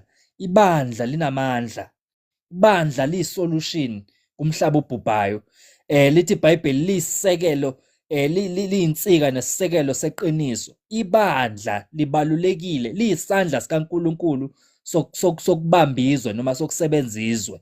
Ibandla li-strategic. Yabona, angazi ukuthi ngayichaza kanjani babuzwane. Ibandla libalulekile ekukhuliseni umuntu. Kunezinto ongeke uyithole ekhaya oyoyithola ebandleni. Noma ngathiwa abazali ukhule nabo bobabili, but kunalapho abangeke bafinyelele khona. Nabo banama mistake wabo, nabo banezinto zabo ezibahlulayo, mhlambe ezabahlula nasemshadweni wabo. Kodwa ebandleni uzothola abantu asebakhulile, abanye mhlambe sebagugile bagugele emshadweni, ubathola khona ebandleni. Funa ke baqale ke manje ba-mentorishe laba abancane abakhulayo ukuze bazokwazi ukuphila ngendlela eyiyo. Yabona, uma ngabe ngokubona kwami babuzwane, uma ngabe ibandla sel-operator in its full capacity, in its full power, lizoba i-organization enzima kabi babuzwane. Kulapho kuyofundiswa khona kuyophuma khona iy'nsizwa ney'ntombi ezilungela umshado, kuphume iy'nsizwa ney'ntombi ey'fundiswa ukuthi iphathwa kanjani imali, kuseyvwa kanjani,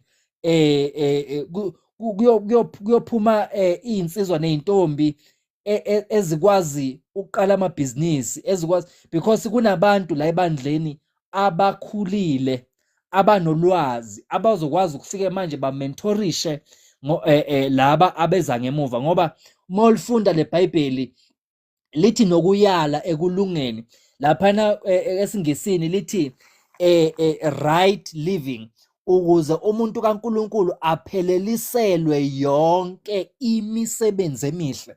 Ngoba la umuntu uma ekhula babuzwane, unemisebenzi ekufuna yenze. Abanye bazoganwa bashade, abanye bayosebenza, abanye bayoqala amabhizinisi. Now ibandla funa libe yi-center of excellence beyond ukushumayela ivangeli. Ngiya-understanda siyalishumayela ivangeli, ngiya-understanda siyafakaza, siyabhabhadisa, but beyond ukufakaza nokubhabhadisa, ngazi ukuthi amabandla ngaba namaklasi mhlampe ngo-Wednesday or whatever, lapho kuyofundiswa khona ukuthi insizwa iphatha kanjani, intombi iphatha kanjani. Uma ngabe uya emhlabeni lapho uyosebenza khona nabanye abantu, usebenza kanjani. Kunabantu babuzwane abasemisebenzini bayahlukumezeka, abazi ukuthi mawubhekana nale nkinga so emsebenzini wenza njani, mawubhekana nale nkinga so wenza njani. Okay, ukuze uthole i-promotion lapho usebenza khona wenza njani. Ukuze zonke lezi zinto kufuna siyifundise. It's better uma ngabe zifundiswa yithi la ebandleni nokuthi bayoyithola ngaphandle, ngoba le ngaphandle bazozidla nezinto ey'hlabayo, bazoyidla into e-right but bayidle nento e-wrong. Uyokha imbuya, uyothi ukha imbuya kanti ukha nejoy. Angazi-ke babuzwane ukuthi uke wayidla yini imbuya. Khona lo mbhido lo owukhayo laphayana. Ngazi kahle imbuya yazo. Mangabe kungakatshalwa laphayana engadini kuyaye kumile imbuya. Manje izalukazi ezihlakaniphile ziyazi kuyale ukuthi mawuyokukha laphaya uyikhe yona imbuya, kodwa ugade ijoye, ngoba ijoye uzothi mawulidla uhlanye.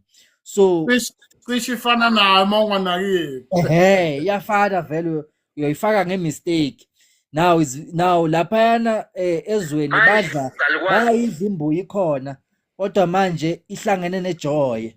Now it's very important-ke, nala social media ziningi izinto ezinhle, kodwa umuntu ufuna abe careful ukwazi ukuhlukanisa phakathi kwembuya nejoy. So la ebandleni asikufundisi kuphela ukuthi imali yenziwa kanjani, siphinde sikufundisa ukuthi eyani, what's the purpose, inhloso eyani. Ngoba uma ngabe siyosebenza, sikuyosebenzela ukuthi sibe ney'moto ezinhle nezindlu ezinhle, kuhle lokho makukhona.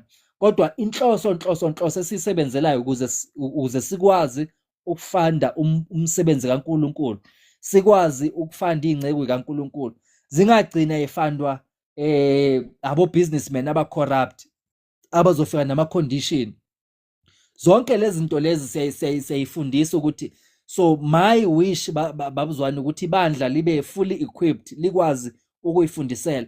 to a point yokuthi size sibe nezikolo zethu, sibe nayo yonke into yethu njengebandla. Makubiza ukuthi sibe nezibhedlela zethu kube njalo, but ibandla must start to think outside the box manje in terms of ukuthi umsebenzi kaNkuluNkulu siwenza kanjani. It is not ukushumayela prosperity, but is to make sure ukuthi abazalwane baya understand ukuthi uma ngabe uyokwenza imali ngaphandle uyenzelani, uma ngabe uye emshadweni ushadelani, ngoba beyond ukuthi ube no life partner, but kunenhloso kaNkuluNkulu efihliwe emshadweni ekufuna uyiveze. Manje uzoyiveza kanjani ungafundisiwe? Uma ngabe uqala ibhizinisi kunenhloso kaNkuluNkulu ekufuna uyiveze, uzoyiveza kanjani ungenze njani ongafundisiwe? So zonke lezi zinto asifundise obaba, abamentorishe omama, abayale lapho lithi khona eBhayibheli omama abadala bafundise omama basasebancane, omakoti ukuthi bathande kanjani omyeni wabo, namadoda futhi nawo afundise, ngoba ngikholelwa ekutheni babuzwana ayikho indoda eyingenela ebudodeni. A man is ushered into manhood. Indoda yafakwa ebudodeni, yadodiswa. Iva likhishwa ngelinye iva, la isingisi sithi an iron sharpens another iron. So kudingeka leyo process leyo yokulolana ukuze imshado iphumelele ibe right, ngoba into engiyinotisile babuzwane, abantu abane experience bakhona nqwaba ebandleni. Sinabantu la ebandleni abangabothisha, sinabantu la ebandleni abangabodokotela, sinabantu la ebandleni abangamabeli, sinabafundisi abadala la ebandleni abakhulile, but manje into esishoda ngayo ukuthi abazinikeza isikhathi bayinikele ekumentorisheni the younger ones. Sometimes even ama young lions babuzwane, sometimes yebo kuhle ukukhuza, but sometimes siyawashaya without ukwanikeza guidance ukuthi njengoba nje ashaywa kangaka akhuliswa ngobani, ayakhuzwa yini, noma nje siwagcina ngokwashaya kuphela ukuthi benza ukuthi, kanti kunabo baba abadala la ibandleni abane experience ekushumayeleni, bane experience ekufundiseni. They must come to the younger ones bazothi mfana ke, ngoba ngiyakubona ukuthi kunento uNkulunkulu ayibeke kuwe, ogadu 1, ogadu 2, ogadu 3, ngifuna ukukukhulisa la nala ukuze ukhule ube, ngoba uElisha wayeno Elijah, uPawulu wayeno Barnabas, uApollos endleleni yakhe wathola uPriscilla noAquila. So ziyadingeka lezi zinto lezi ukuthi zibe khona ebandleni. Odokotela bazofundisa izingane ezisezikolweni ukuthi ngifike kanjani la ngikhona khona. Onjiniyela bafundisa izingane ezincane ukuthi ngifike kanjani la ngikhona khona, ngoba ekugcineni kwakho konke sifuna ukuthi abantu abasha baphumelele, bazokwazi ukusiza umsebenzi kaNkuluNkulu ukuze umsebenzi kaNkuluNkulu uphumelele, bazokwazi ukungena emshadweni, bazokwazi ukuphila impilo eright, bakwazi ukuphilisana nabantu, ukuthi uma uphuma ekhaya elikhonza amadlozi wena ungawakhonza amadlozi, mfana wami ubokwenza so wenze so, ntombazana ubokwenza so wenze so. Uma uganiwe, ngoba bakhona abantu abasindiswa sebaganiwe babuzwana, usisi uyasindiswa uganiwe, ugane nomuntu ongakholwa, noma insizwa yasindiswa inonkosikazi ongakholwa. Kukhona abantu la abalihambile lelo hambo, bafunda bagogoda, funa bazoyala manje ukuthi wenza njani ke njengonkosikazi, wenza njani ke njengomyeni. Uma ngabe ungumakoti bangakuthandi le la uganele khona, wenza njani, uyabazonda nawe, yini ekufuna uyenze. Ziyafundiswa lezo zinto. Mina ngibe nenhlanhla babuzwana ukuthi ngikhule kakhulu nogogo, so ezinye izinto bengizibona, ngizincela, ngizibukela ekudeni, but at the end of the day ngibonile iziyalo ebekakwazi ukuyala ngazo omakoti abasasebancane. So it's very much important. Kunezinto ekufuna uzenze uma umakoti ukotiza ekhaya elingakholwa, uma umkhwenyana ekhaya elingakholwa, kunendlela ekufuna wenza ngayo ukuze ivangeli lakho lingalimali, nawe futhi ungabalimazi ngenxa yokuthi uyakholwa. Zonke lezi zinto lezo ziyafundiswa. Uyakhiwa umuntu ukuze umuntu kaNkulunkulu aphelelise imisebenzi yonke, ngoba nalokugana emndenini ongakholwa umsebenzi loyo. eNkulunkulu wami, laphana levangeli lifuna likhanye, kodwa manje likhanye ngendlela yokuthi wena ukukholwa kwakho kungalimali kanye nabo futhi bangalimali. So kunomama kunogogo enkolweni yethu abane-experience, abandlulile kulezo zimo lezo. Bayazi ukuthi manje uma beyala umuntu osasemncane bamyala kanjani. Kunamakhehla akhulile andlule ey'meni ey'hlukene, sefuna yale manje ukuthi uma uyinsizwa undlula kule simo esiso udila kanjani nazo. So we need that very much, ngoba lezi zinto lezi igcine ibuye zalimaza i-image yebandla ne-image yokukholwa. But izinto ey'dinga ukufundiswa kuyayalwa. Imibhalo yonke iphefumulelwe uNkulunkulu ilungele ukufundisa nokusola nokuqondisa nokuyala ekulungeni. Ayishumayeli kuphela abantu babhabhadiswe, abantu balindele ukuya ezulwini, kodwa iyasifundisa nokuthi ngoba phela ezulwini sizoya kodwa sisasemhlabeni. Now funa izwi likaNkulunkulu nezeluleko zabazalwane zisigayide ukuthi as long as sisasela emhlabeni siphila kanjani, as long as sisasebenza siphila kanjani, as long as sisasemphakathini siphila kanjani. Yizwi likaNkulunkulu. Yingakho babuzwane uma ufunda iBhayibheli laphana eqokweni kwama-elder lithi ufuna abe ne-reputation enhle emphakathini, ufuna kube umuntu okwaziyo ukuphila kahle nomphakathi. Lithi indoda ibe nomfazi munye. Uyabona ukuthi lama-qualities lawa have to do with ukuphila phakathi kwabantu, ukuphilisana nabantu. Uyakholwa, usindisiwe, uyashumayela, uyafakaza, kodwa funeka manje afunde ukuphilisana nabantu. Lize lithi iBhayibheli yenzani sure ukuthi niphilisana kahle nawo wonke umuntu. Lisho njalo izwi likaNkulunkulu. So leyo culture yokufundisa nokufundisana asichubekeni bazalwane. Ibandla alibe kulapho khona umuntu ephelela khona.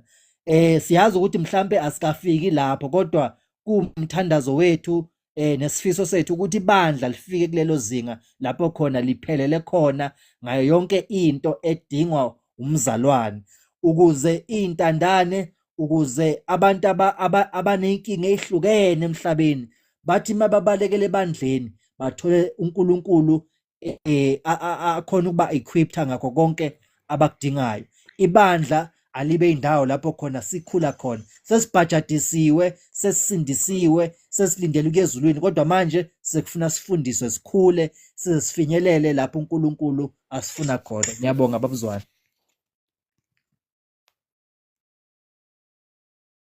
Webhuti, siyabonga kakhulu mfowethu. Iloko esikushoyo namhlanje ebusuku ukufundiseka nganza kwethu. Kunento ngike ngayizwani la kuthiwa umuntu odivosile ngeke akutshele lutho, umuntu ehlulekile ngeke akutshele lutho. Amanga. Umuntu ofeyilile empilweni kunezinto angakutshela zona. Umuntu owahluleka esikolweni kunezinto angakufundisa zona. Akutshela ukuthi yini into emenze wafeyila. Umuntu odivosile khona into angakufundisa yona. Umuntu owile khona into angakutshela yona, ngoba kunezinye zezinto esiyifundayo empilweni. Umuntu akutshela athi mina into eyangishaya lapha ngashaya u1, ngashaya u2. Qaphela u1 no2 no3.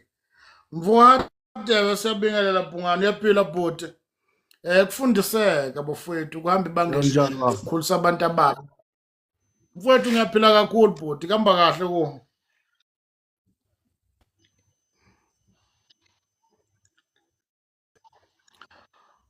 Usakhona mfowethu?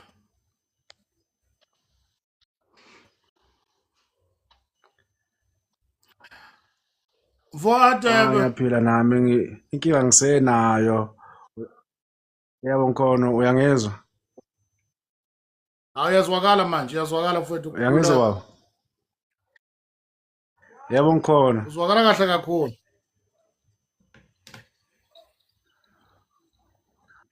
Uyangizwa baba mina inkinga ngisenayo le ifoni yami iyajema if ingena ku-live. Ngithatha ngizame namhlanje. Hayi, sithobe kuyibandla lonke, amen. Ya, ngithi nami angingene baba ngibheke nje la kancane ukuthi le sihloko sakho Amen mfowethu.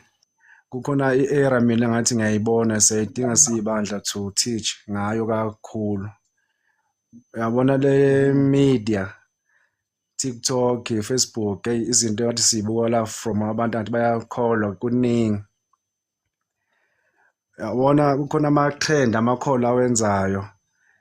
Umuntu washada divorce bese ngena ku-TikTok lana share izinto ayekuzwa. Asisho abantu ukubhodla abangabhodli, kodwa lithi kumane siqonde ukuthi ngokukhula nokufundiseka ubhodla kuJesu.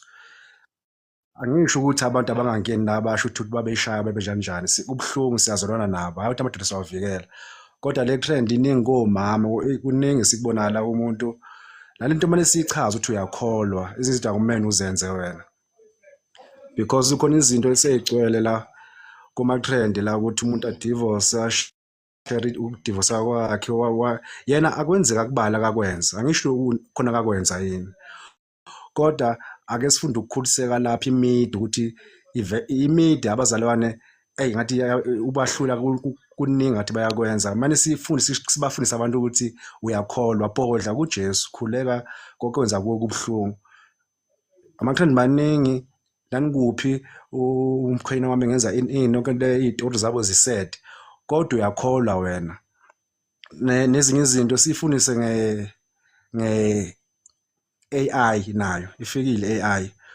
Ubuhlungu umuntu okholwa umzalwane ividiyo la ka-Trump ukhuluma into engekho through i-AI. Umzalwane uzoyishara kwi-group into engekho, manje uma ukhuza uzoba ngathi uyaphikisa. Aba-understand ukuthi izinto ze-AI amanga zisebenza kanjani. Mina ngisho ukuthi abazalwane nabo bakhule kwi-media la kuma-social media ukuthi u-under umbuso, uveza umbuso wakho uma wenza izinto la kuba-TikTok. Angeke abantu abangakholwa badivorce benze izinto ey'nje, nawe wenza into ey'nje. Ngizoveza lelo phuzu lelo ukuthi ake sihlale phansi siveze into ye-media ukuthi u-under umbuso.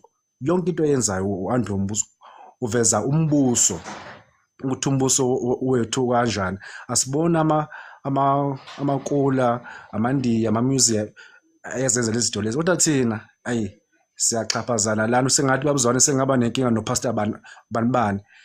Ngingene la ngichaze yonke into, ngibe muhle mina kanjani noma kuthiwa ngimuhle, kodwa angiboni mina uye kulezi zinto zama-podcast usho umkhwena kwaye kwenza ini, usuke ukuthi abantu abamaziyo bamzonde, noma inhloso yakho yini ukuthi uJesu kuvele. Angazi uJesu ajezwe lo mloyo, angisho abantu abandi Khuluma ukuthi mfowethu, kanjani, khuluma mfowethu. kodwa si-under umbuso. Hayi ukuthi wenzeka noma yini la ungene la uyixhaphaze uveze ku-TikTok la ukuthi wenziwe wena, udlaliwe kanjani. Siyabhodla kodwa sibhodla kuJesu. Uthe uJesu wonke umthwalo wakho ubalethe kuye. Khona nevesi la lento leyo, umthwalo wakho lo wokukhethwa kwakho. Uthe uJesu ulethe kuye uzothwala, hayi ukuthi uye ku-Gift Media, uye ku-ST, uye kubani ngawabale namagama abantu bagijima lapho, labantu bathola ngabo ama-views. Angiboni mina ukuthi umuntu uyahilisheka nezinto lezi. Asikhuluma izinto lezi ukuthi azisizi ngalutho. Mhlawumbe yena zamsiza mhlawumbe ukuthi uzovela adinga abantu bamzwela iphithi, kodwa umuntu okwazi ukuhila umuntu kahle kuJesu. Uma nomthwalo wakho ufaka kuJesu, imida ayibasizi ngalutho, ama-likes. Abantu bama-podcast manje sibachazele ukuthi mawuzobukwa mhlambe yakhe ividiyo mayipostela ku-YouTube kuyakhokhwa malini. Abazi abantu, umuntu uya nje kuma-podcast akazi ukuthi uyokwenza imali. The more into yoyisho ijuice iyihaba iyamangalisa.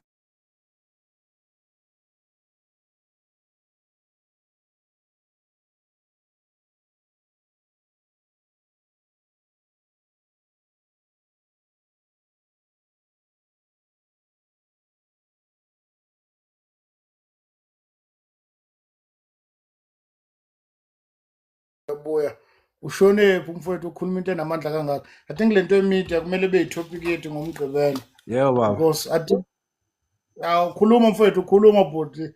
Sikulalele siyasizakala futhi mfowethu.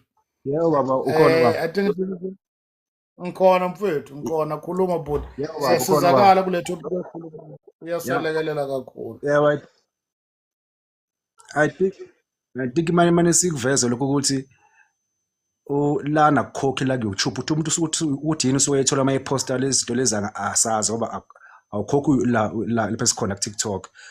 Lapha ku-YouTube manje sibachazela ukuthi kuyakhokhwa kanjani imali bayakhona kanjani ukuyenza ngawo. Wena nje ushare indaba yakho ama-views yinto kanjani kodwa ivese ethi ngilishoyo noma yini ebuhlungu ibandla lakhetha mubani okhethayo umshado wakho ibandla bakimeza inini lo ndaba yakho ukuthi uJesu onomthwalo akawulethe kuye hayi kuma media la wonke umuntu unenkinga sithi sonke mathiwa sibhodla kuma media should nathi sovula ama page ethu sobhodla khona nani nguphi ubani ngenza ukuthi nani nguphi ubani ngenza ukuthi I think abantu bombuso manje bachazela ngemedia ukuthi how we heal how we deal ngezimo nama TikTok ukuthi yini TikTok la siyabonga uNkulunkulu wasivulele isikhulu yiloko baba nje bengikusho ukuthi imedia manje sinake kakhulu imedia iyamosha too much abantu Kakhulu siyabonga ngane kwethu siyabonga mfowethu. Enye izinto le ngempela imedia sikhulumeni ngayo. And uqinisile mfowethu I think lento oyikhulumayo enye izinto kumele abazalwane sibatshele ukuthi kwenzakalani kwa media kusukela kwa mhlambe sithi TikTok asikhulumeni ngalama platform aqhame kakhulu mhlambe platform uTikTok, uFacebook, uYouTube izona into eqhame kakhulu ngiyibona o Twitter no Instagram no bani ba ngiyakubona lokho mhlamba sidileni ngalezi zinto kwenza abantu babe aware kunabantu abacabanga ukuthi njengoba si life nje siyakhokhela including naloku kwama gift I think bafowethu ake sikhulumeni ngemedia ngoba idakusa abantu abaningi enye ama topic kodwa eyoselekelela ngoba izinto enzenzayo bafowethu zishiya nemibuzo mama siyabingelela ebusuku egameni kaJesu happy new year asakwazi ngiyathemba ukuthi ngene kahle nyeke nomusha uNkulunkulu aselekelela siyabonga ukuthi ungene imbokodo siyathemba ukuthi nosisi beyosizakala mama uyaphila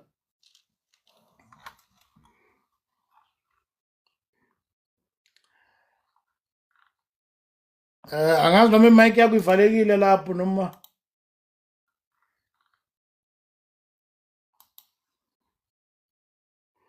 Ngiyezwakala manje baba. nako-ke sokhona-ke Ngivalekile bengayibonanga. Ngithi mina hayi ngiyabingelela kubamfundisi nabazalwane bonke egameni kaJesu.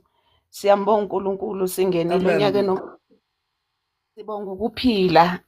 Sibonga ukuthi uNkulunkulu asigcine kuze kube yimanje. Lokho-ke nathi besingcwabe ekhaya kodwa-ke siyakholwa izinto ezinjalo ziyenzeka. Sekudlulile siphokophelele phambili. Angazi noma umbuzo baba nguzwe njalo kahle.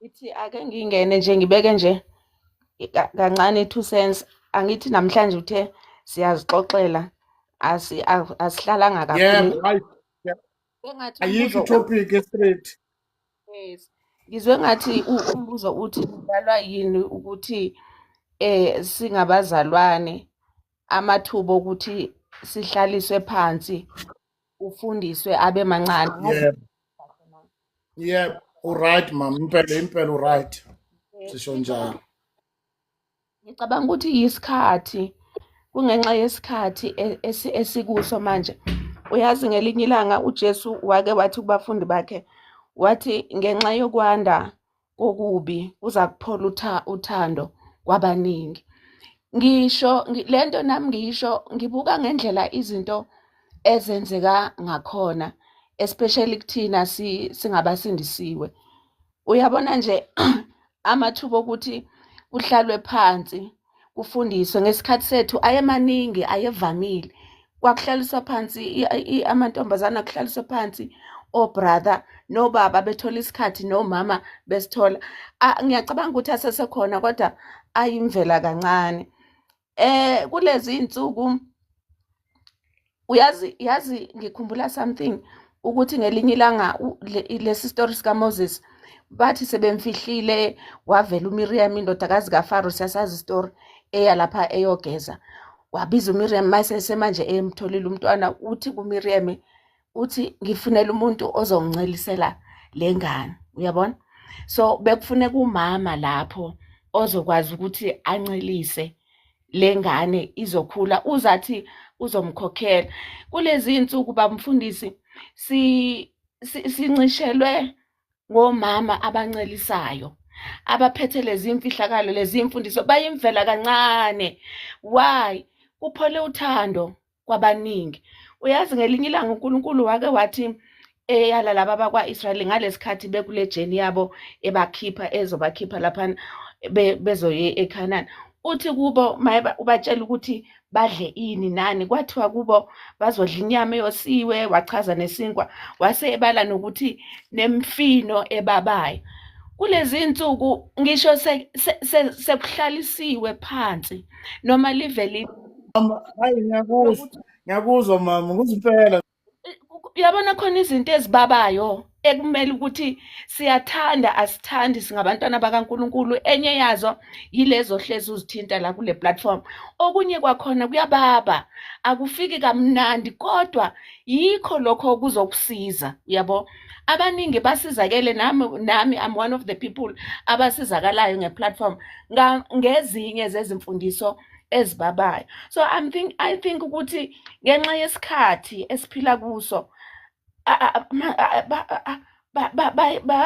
banciphile abantu abahlalisa pha nakhona sekevelile lowo uNkulunkulu abekile lezi imfihlakalo zokuthi uhlalwe phansi kuyalwa intombazana kuyalwa umfana kuyalwa ubaba kuyalwe uyabona kuyabheka ukuthi ubani yena lo kuya ngama levels ukuthi uzwane nguyo namhlanje ozosinikeza isifundisi ubone bephuma kancane kancane mangabe uzwane nemali cha uyabona ukuthi kuyahlaleka uyabona ukuthi siphila kwesinye isikhathi esinzima kabi ubese uyabona ukuthi lesi sizukulwana esanamhlanje esikhona sesihlalisiwe phansi sinemibuzo baquestiona yonke into ba-analyze yonke into baphikisa yonke into ngicabanga ukuthi isikhathi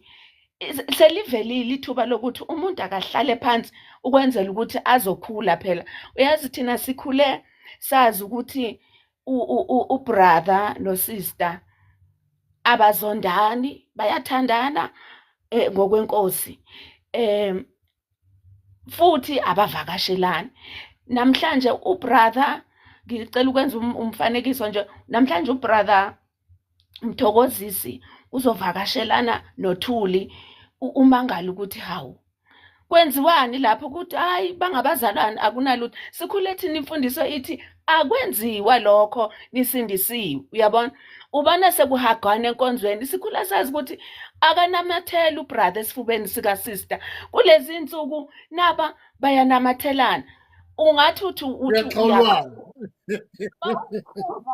yazondwa uyabona abakuthandisisi kahle sikhule sazi ukuthi ngisho noba ngathiwa into ekhulunywayo ungusista noma ungumama ngisho noba ngathiwa ifani kangakanani awuhleki uvezile izinyo lomhlathi uze kubone sikhula kanjalo ayenziwe sisinisiwe thina uNkulunkulu ungowedignity mama khuluma aqoqa impilo kamama eshadile engashadanga afika iqoqe ube decent sikhula sazi ngisho ngathiwa ichorus ishisa kangakanani lo brother uyayishaya le keyboard ya sikhula sazi ukuthi usister kadansi nanoma ikanjani kulezi insuku ubona imlenze ishona le obrother bakhona ubona imhlola into esingayazi why ingoba akuhlalwe phansi kufundiswe selivelile ithuba lokufundiswa abazithandi lezi imfundiso ezivelayo sikhule sazi thina ukuthi uma kwenzi uboniwe ungusista ubonwe ngubrother akuyona into okumele uhambe uyipublicize leyo thina namhlanje sithi siyavele nje enkonzweni sesiyazi ukuthi uThuli uyomiswa namhlanje sikhule kuzimfihlo into engakhulunywa sikhula sazi ukuthi sebemisiwe ababonakali behamba bobabili kulezi insuku ubhampa kubo emamall bethu uzibuza ukuthi kanti kwenzakalani la, you know, it's those things engicabanga ukuthi angazi ukuthi kuhambe kwalahleka kuphi noma yiso isikhathi esisiphila kuso na. Akusiyinto edinga ukuthi kuthiwe ngoba siyazi ukuthi usathane every opportunity ayitholayo uyayisebenzisa irregardless of ukuthi incane kangakanani. Uthola ukuthi usister nobhuti bayafonelana futhi nje kungabi indaba zalutho. Kunormali lezi zinto ziyenzeka phambi kwethu, siyazibona ukuthi ziyenzeka. Why? Yingoba kunciphe isikhathi lesi esidedicatedwe ekutheni akuhlalwe phansi kufundiswe, because every teaching right, it's for your benefit, you know, but akwenzeki kanjalo. Uyazi ukhona omunye oke wathi ekhuluma lento wayeyikhuluma shuthi nje njoba usachaza nje ukuthi inhlalo yasemshadweni injani, uyakhuluma wagcina ethi hayi kufana nalo takalani sesami wami. Uyabona, now uyazibuza ukuthi hawu kanti kukhulunywa kanjani. Omunye naye mayikhuluma ngomkakhe athi ngulu ambize ngolo. Uyabona ukuthi akukhona kungafundiseki kahle, umbiza kanjani umkakho ngolo. So amathuba ukuthi kufundiswe kuhlalwe phansi life in general, njengoba besechazile abazalwane before ngizokhuluma ukuthi siyadinga ukuthi kuhlaliswe phansi, because we learn every day. Akekho oyingqesta, sonke siyawadinga lawo mathuba, kodwa bakhona na abantu abazoncelisa, ngoba ukuze kukhula ingane, ngithi le ngane ngaphakathi yakhula in all levels. Do we still have people abangakwazi ukuthi bancelise na? Basekhona yini omama abaneqiniso lokuthi lokhu akwenziwa, lokhu kunjani? Bakhona na? Okay, mabekhona bayatholakala na abantu abazimisela ukuthi bahlale phansi balalele ukuze bazokwazi ukusizakala? Because i-chaos egcina yenzeka emshadweni, it's because abantu abafundisekile. That's the truth, we can't run away from that. Bafike bagilane laphaya, ufumane ukuthi manje omunye udonsela le, omunye udonsela le. Yindaba na? Yingoba lo sister akahlaliswa ngaphansi wafundiswa, noma akahlaliswa ngaphansi wanceliswa kahle ukuze akhule, athole ubiso lululo, athole zonke izinongo ezimenza ukuthi manje abe ready, abe fit for ukuthi ayongena emshadweni. Nalo brother naye akafikanga, akahlaliswa ngaphansi wadodiswa ukwenzela ukuthi abe ready mayifika emshadweni ese ready. Khona into oyikhulumile engiyithandile, wathi umuntu akaqalise manje ukukhulekela umshado wakhe manje engakazibona engena kuwona. You know, you pray about those things, you pray ukuthi uNkulunkulu aku-equipe, but it's not only prayer ezakwenza ukuthi ube fully equipped. You still need ukuthi uhlaliswe phansi, ufundiswe, uzithathele konke lokho okuphilayo, unikwe lemfine babayo, because iyona ezokusiza ngakusasa. So bengithi ngisho njalo bamfundisi ngithi hey, ngicabanga ukuthi isikhathi esesiphila kuso manje esenza ukuthi kuswelakale labantu abazofundisa. Nakhona sebekhona bezofundiswa, bayatholakala yini laba abazimisela ukuthi bahlale phansi bafundiswe? Sebetholakele bona labo abathi sizohlala phansi sifundiswe, baqala phansi baquestion yonke into. Ungasho ukuthi ayenziwe into enjedo, why ingenziwe? Kanti usiza yena, it's for their own benefit. Makuthiwa ungazifaki isketi esikuthayithayi, why ngingake ngisifake? Uwaveza kanjani amabele i-cleavage enkonzweni? You know, they question everything, ba-analyze everything. Ezinye izimfundiso noma ngaba kunetheme esetshenziswayo, especially yile genge yama-2K, mostly ukuthi iyabhora. Lokho kubhora uzokubona kusasa ukuthi kahle kahle yikona okukusizile waba yilento oyi, because bayaphazamiseka indalo yomuntu wesilisa ukubona nje. That's why no Timothy ehlabelela ukuthi isuke emehlweni indaba. Ukubona nje kuvezile so udale i-chaos. Asisho ukuthi obhuti bethu nobaba bethu abakhulanga enkosini. Yes, bakhulile, but kunezinto ekumele ukuthi singazenzi singomama singosisi ukubavikela, singabalingi abantwana benkosi. Uthola umama laphana nangoko uzimpintshile, uyabona imhlola nje into eyenzakalayo emabandleni eyenzeka kuthi futhi sisindisiwe singabazalwane. Ubona even kwizindawo kuma-workplaces esisebenza kuwona ukuthi hawu manje sesiyafana, osindisiwe nongasindiswanga kuyafana. Uyabona ukuthi kusweleke insindiso even ekuhlaleni around omakhelwane bethu. Uyabona ukuthi sekuyafana indaba na kuswele it's because lack of teachings.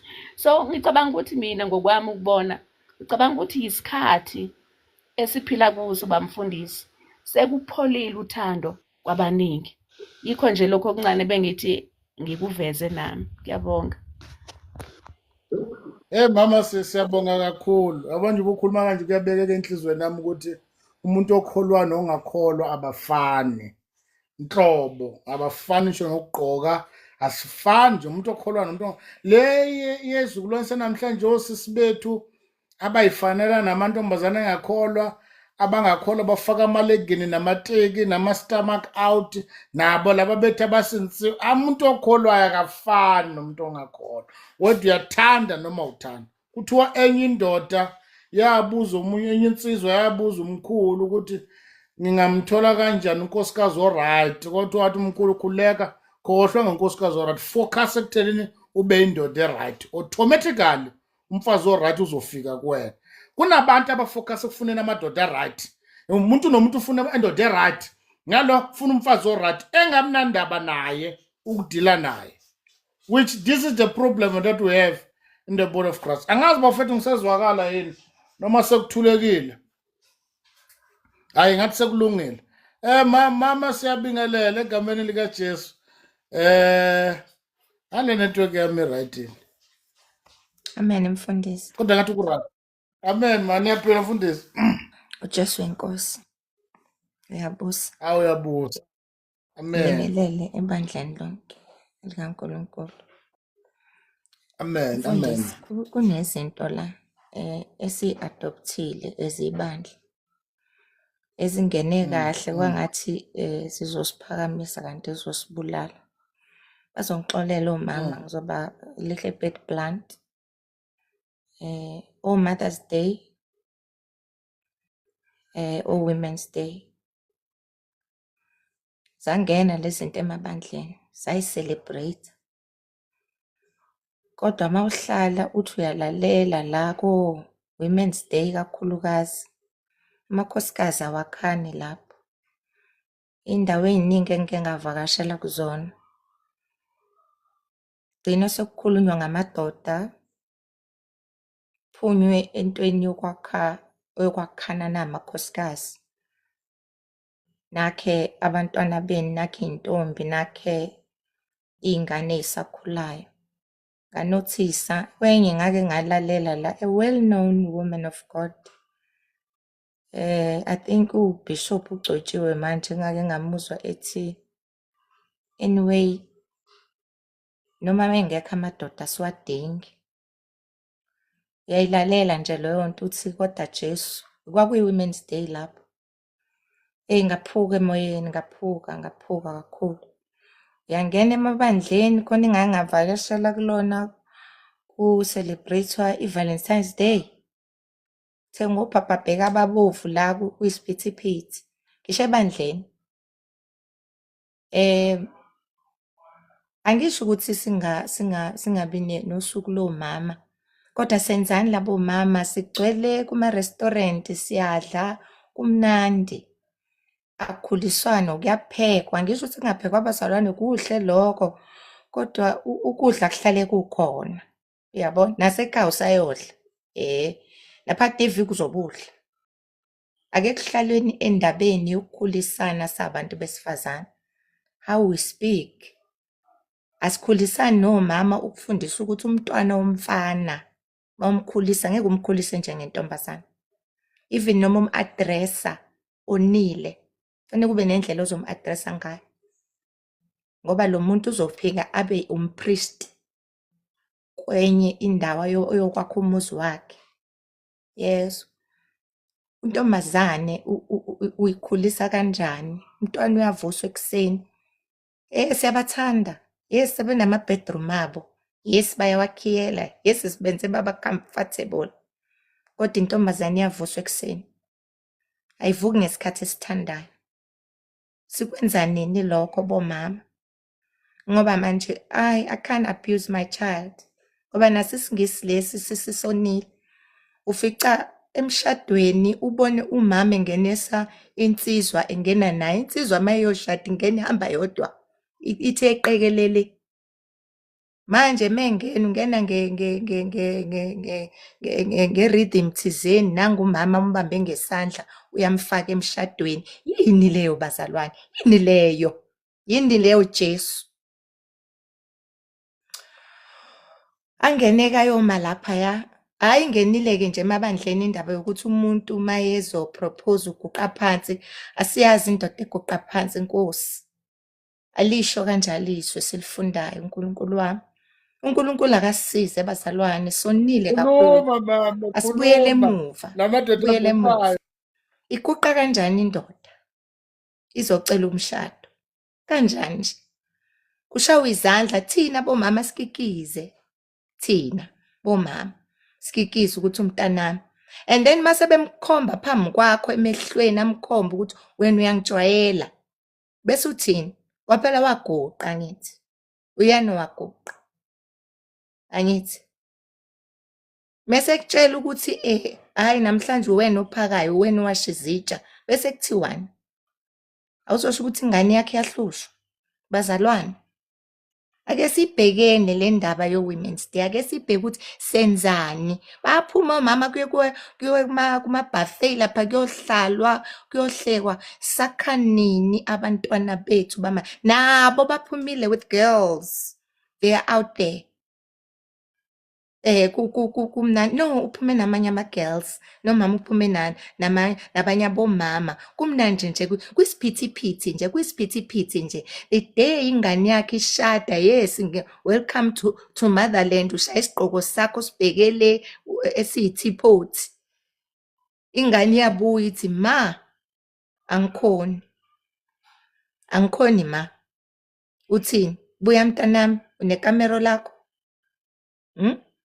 Ingane mayikwatela ihamba ivala ikamero layo. Mina ngakutshela ngathi mawukwenza lokho ngizokhipha isicabha sami lesi. Uma ngabe uke wayikhiyela la, ngizothatha isicabha ngisibeke ngaphandle. Kukwami la. Busa mina la. But asisakwazi ukwenza lokho ngoba we are abusive. Can't say such words. Angisafuni-ke bazalwane ukungena endabeni yengane nomama onomngane. Kusho ukuthi-ke lento eqeda ukusho mama ukuthi masiphuma sobabili sizoshaya ama-stomach out, me and my daughter. Angithi izinto esizenzayo lezo. Awukwazi ukuyohlala nengane ukuthi you will never be my friend. Angiswele mina abangane bagcwele umhlaba. Angeke ngikuzale ngiphinde ngithi uba umngane wami. Sathatha umhlaba, sawuthatha sawufaka emabandleni. uNkulunkulu akasisize. Ngiyacela abazalwane, omama bameme kakhulu amantombazane. Ke size, ke sibuyele kuyena nje ngibone ngathi safanele sihlambuluke thina bomama, kuningi sikonile.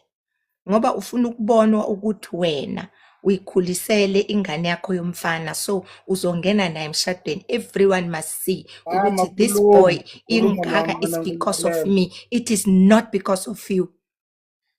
It is God who help you.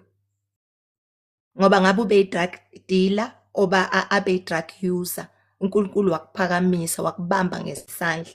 Usubona ukuthi wena uma ngabe ngena emshadweni ehamba yedwa kufanele ukuthi uvele ngoba siyathanda ukuvela bazalwane. Ingixolele khona bazolimala kodwa uNkulunkulu angixolele ngithe lokho ngeke ngize ngikiyeke ngoba ngikubonile kungenile kakhulu emabandleni. Ake siphumeni ko-Mother's Day. Ake singene komama. Maybe yiwo lamagama lawo esingisi ayasiphazamisa. ngoba si-end up sesithetha ama-tradition ngoba kwayona nayo nayibo ithi umshado omhlophe is a western culture, but have you ever see a woman engena noma wakhe? Ke wababona hamba yedwa ayothathwa umunye ubaba, uma engena ungena noyise, athi memsusa uyisa ayomnikeza indoda yakhe ezomthatha, ngoba uma umuntu wesifazane engena ungena ehamba nomuntu wesilisa ayonikeza omunye umuntu wesilisa. But that to us kakhulu thina balele emnyama sesikuthatha sakulahla le ngoba sifuna ukubonakala ukuthi I am the one who brought this child up, educated because of me. Siyabonga uNkulunkulu ukubekile lokho wakwenza ukuthi wena ukwazi ukukhulisa umntwana, ube ubaba yena, akasho ukuthi vela. Bekukuhle ukuthi umbuke umntanakhe esehamba yedwa, uhleli phansi lapha ehamba eyoma kwi-altar eduze kamfundisi elinde ukuthatha unkosikazi wakhe, uhleli phansi uphakamisa isandla uthi Jehova wena wenkosi, wena uyabusa, angazi ukuthi ngifike kanjani la. When you look at your son waiting to take a woman azomthatha amenze ipartner yakhe, kanjani bazalwane? Asibuyeni sonile kakhulu. Anginako okuningi bengifuna nje lapho sibuka kakhulu indaba silindile mfundisi wami indaba yale eGoli, abeza abantu sibalindile, abeza abantu mabathola amadodakazi abo, abeza abantu abanye Nkosi yami kwenzeke imistake yokuthi ungenile engene emhlabeni akasakwazi ukujika emntwaneni amtshela ukuthi yey I'm your mother, nguma wakho mina, akasakwazi.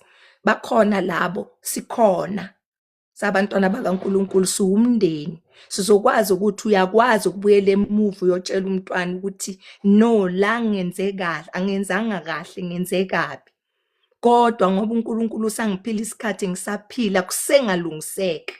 Ongakwazi ukulungisa yilo ongase ngale kwethuna, sisakwazi, kodwa manje mangabe sisaphila umphefumulo usahlangene nenyama, we can with God in us. Ilokho mfundisi bengifunda ukusho. Inkosi yomusibusise, amen. Ngathi ungakhuluma kuze kosha u-12. Hey bakithi. Amen mfundisi.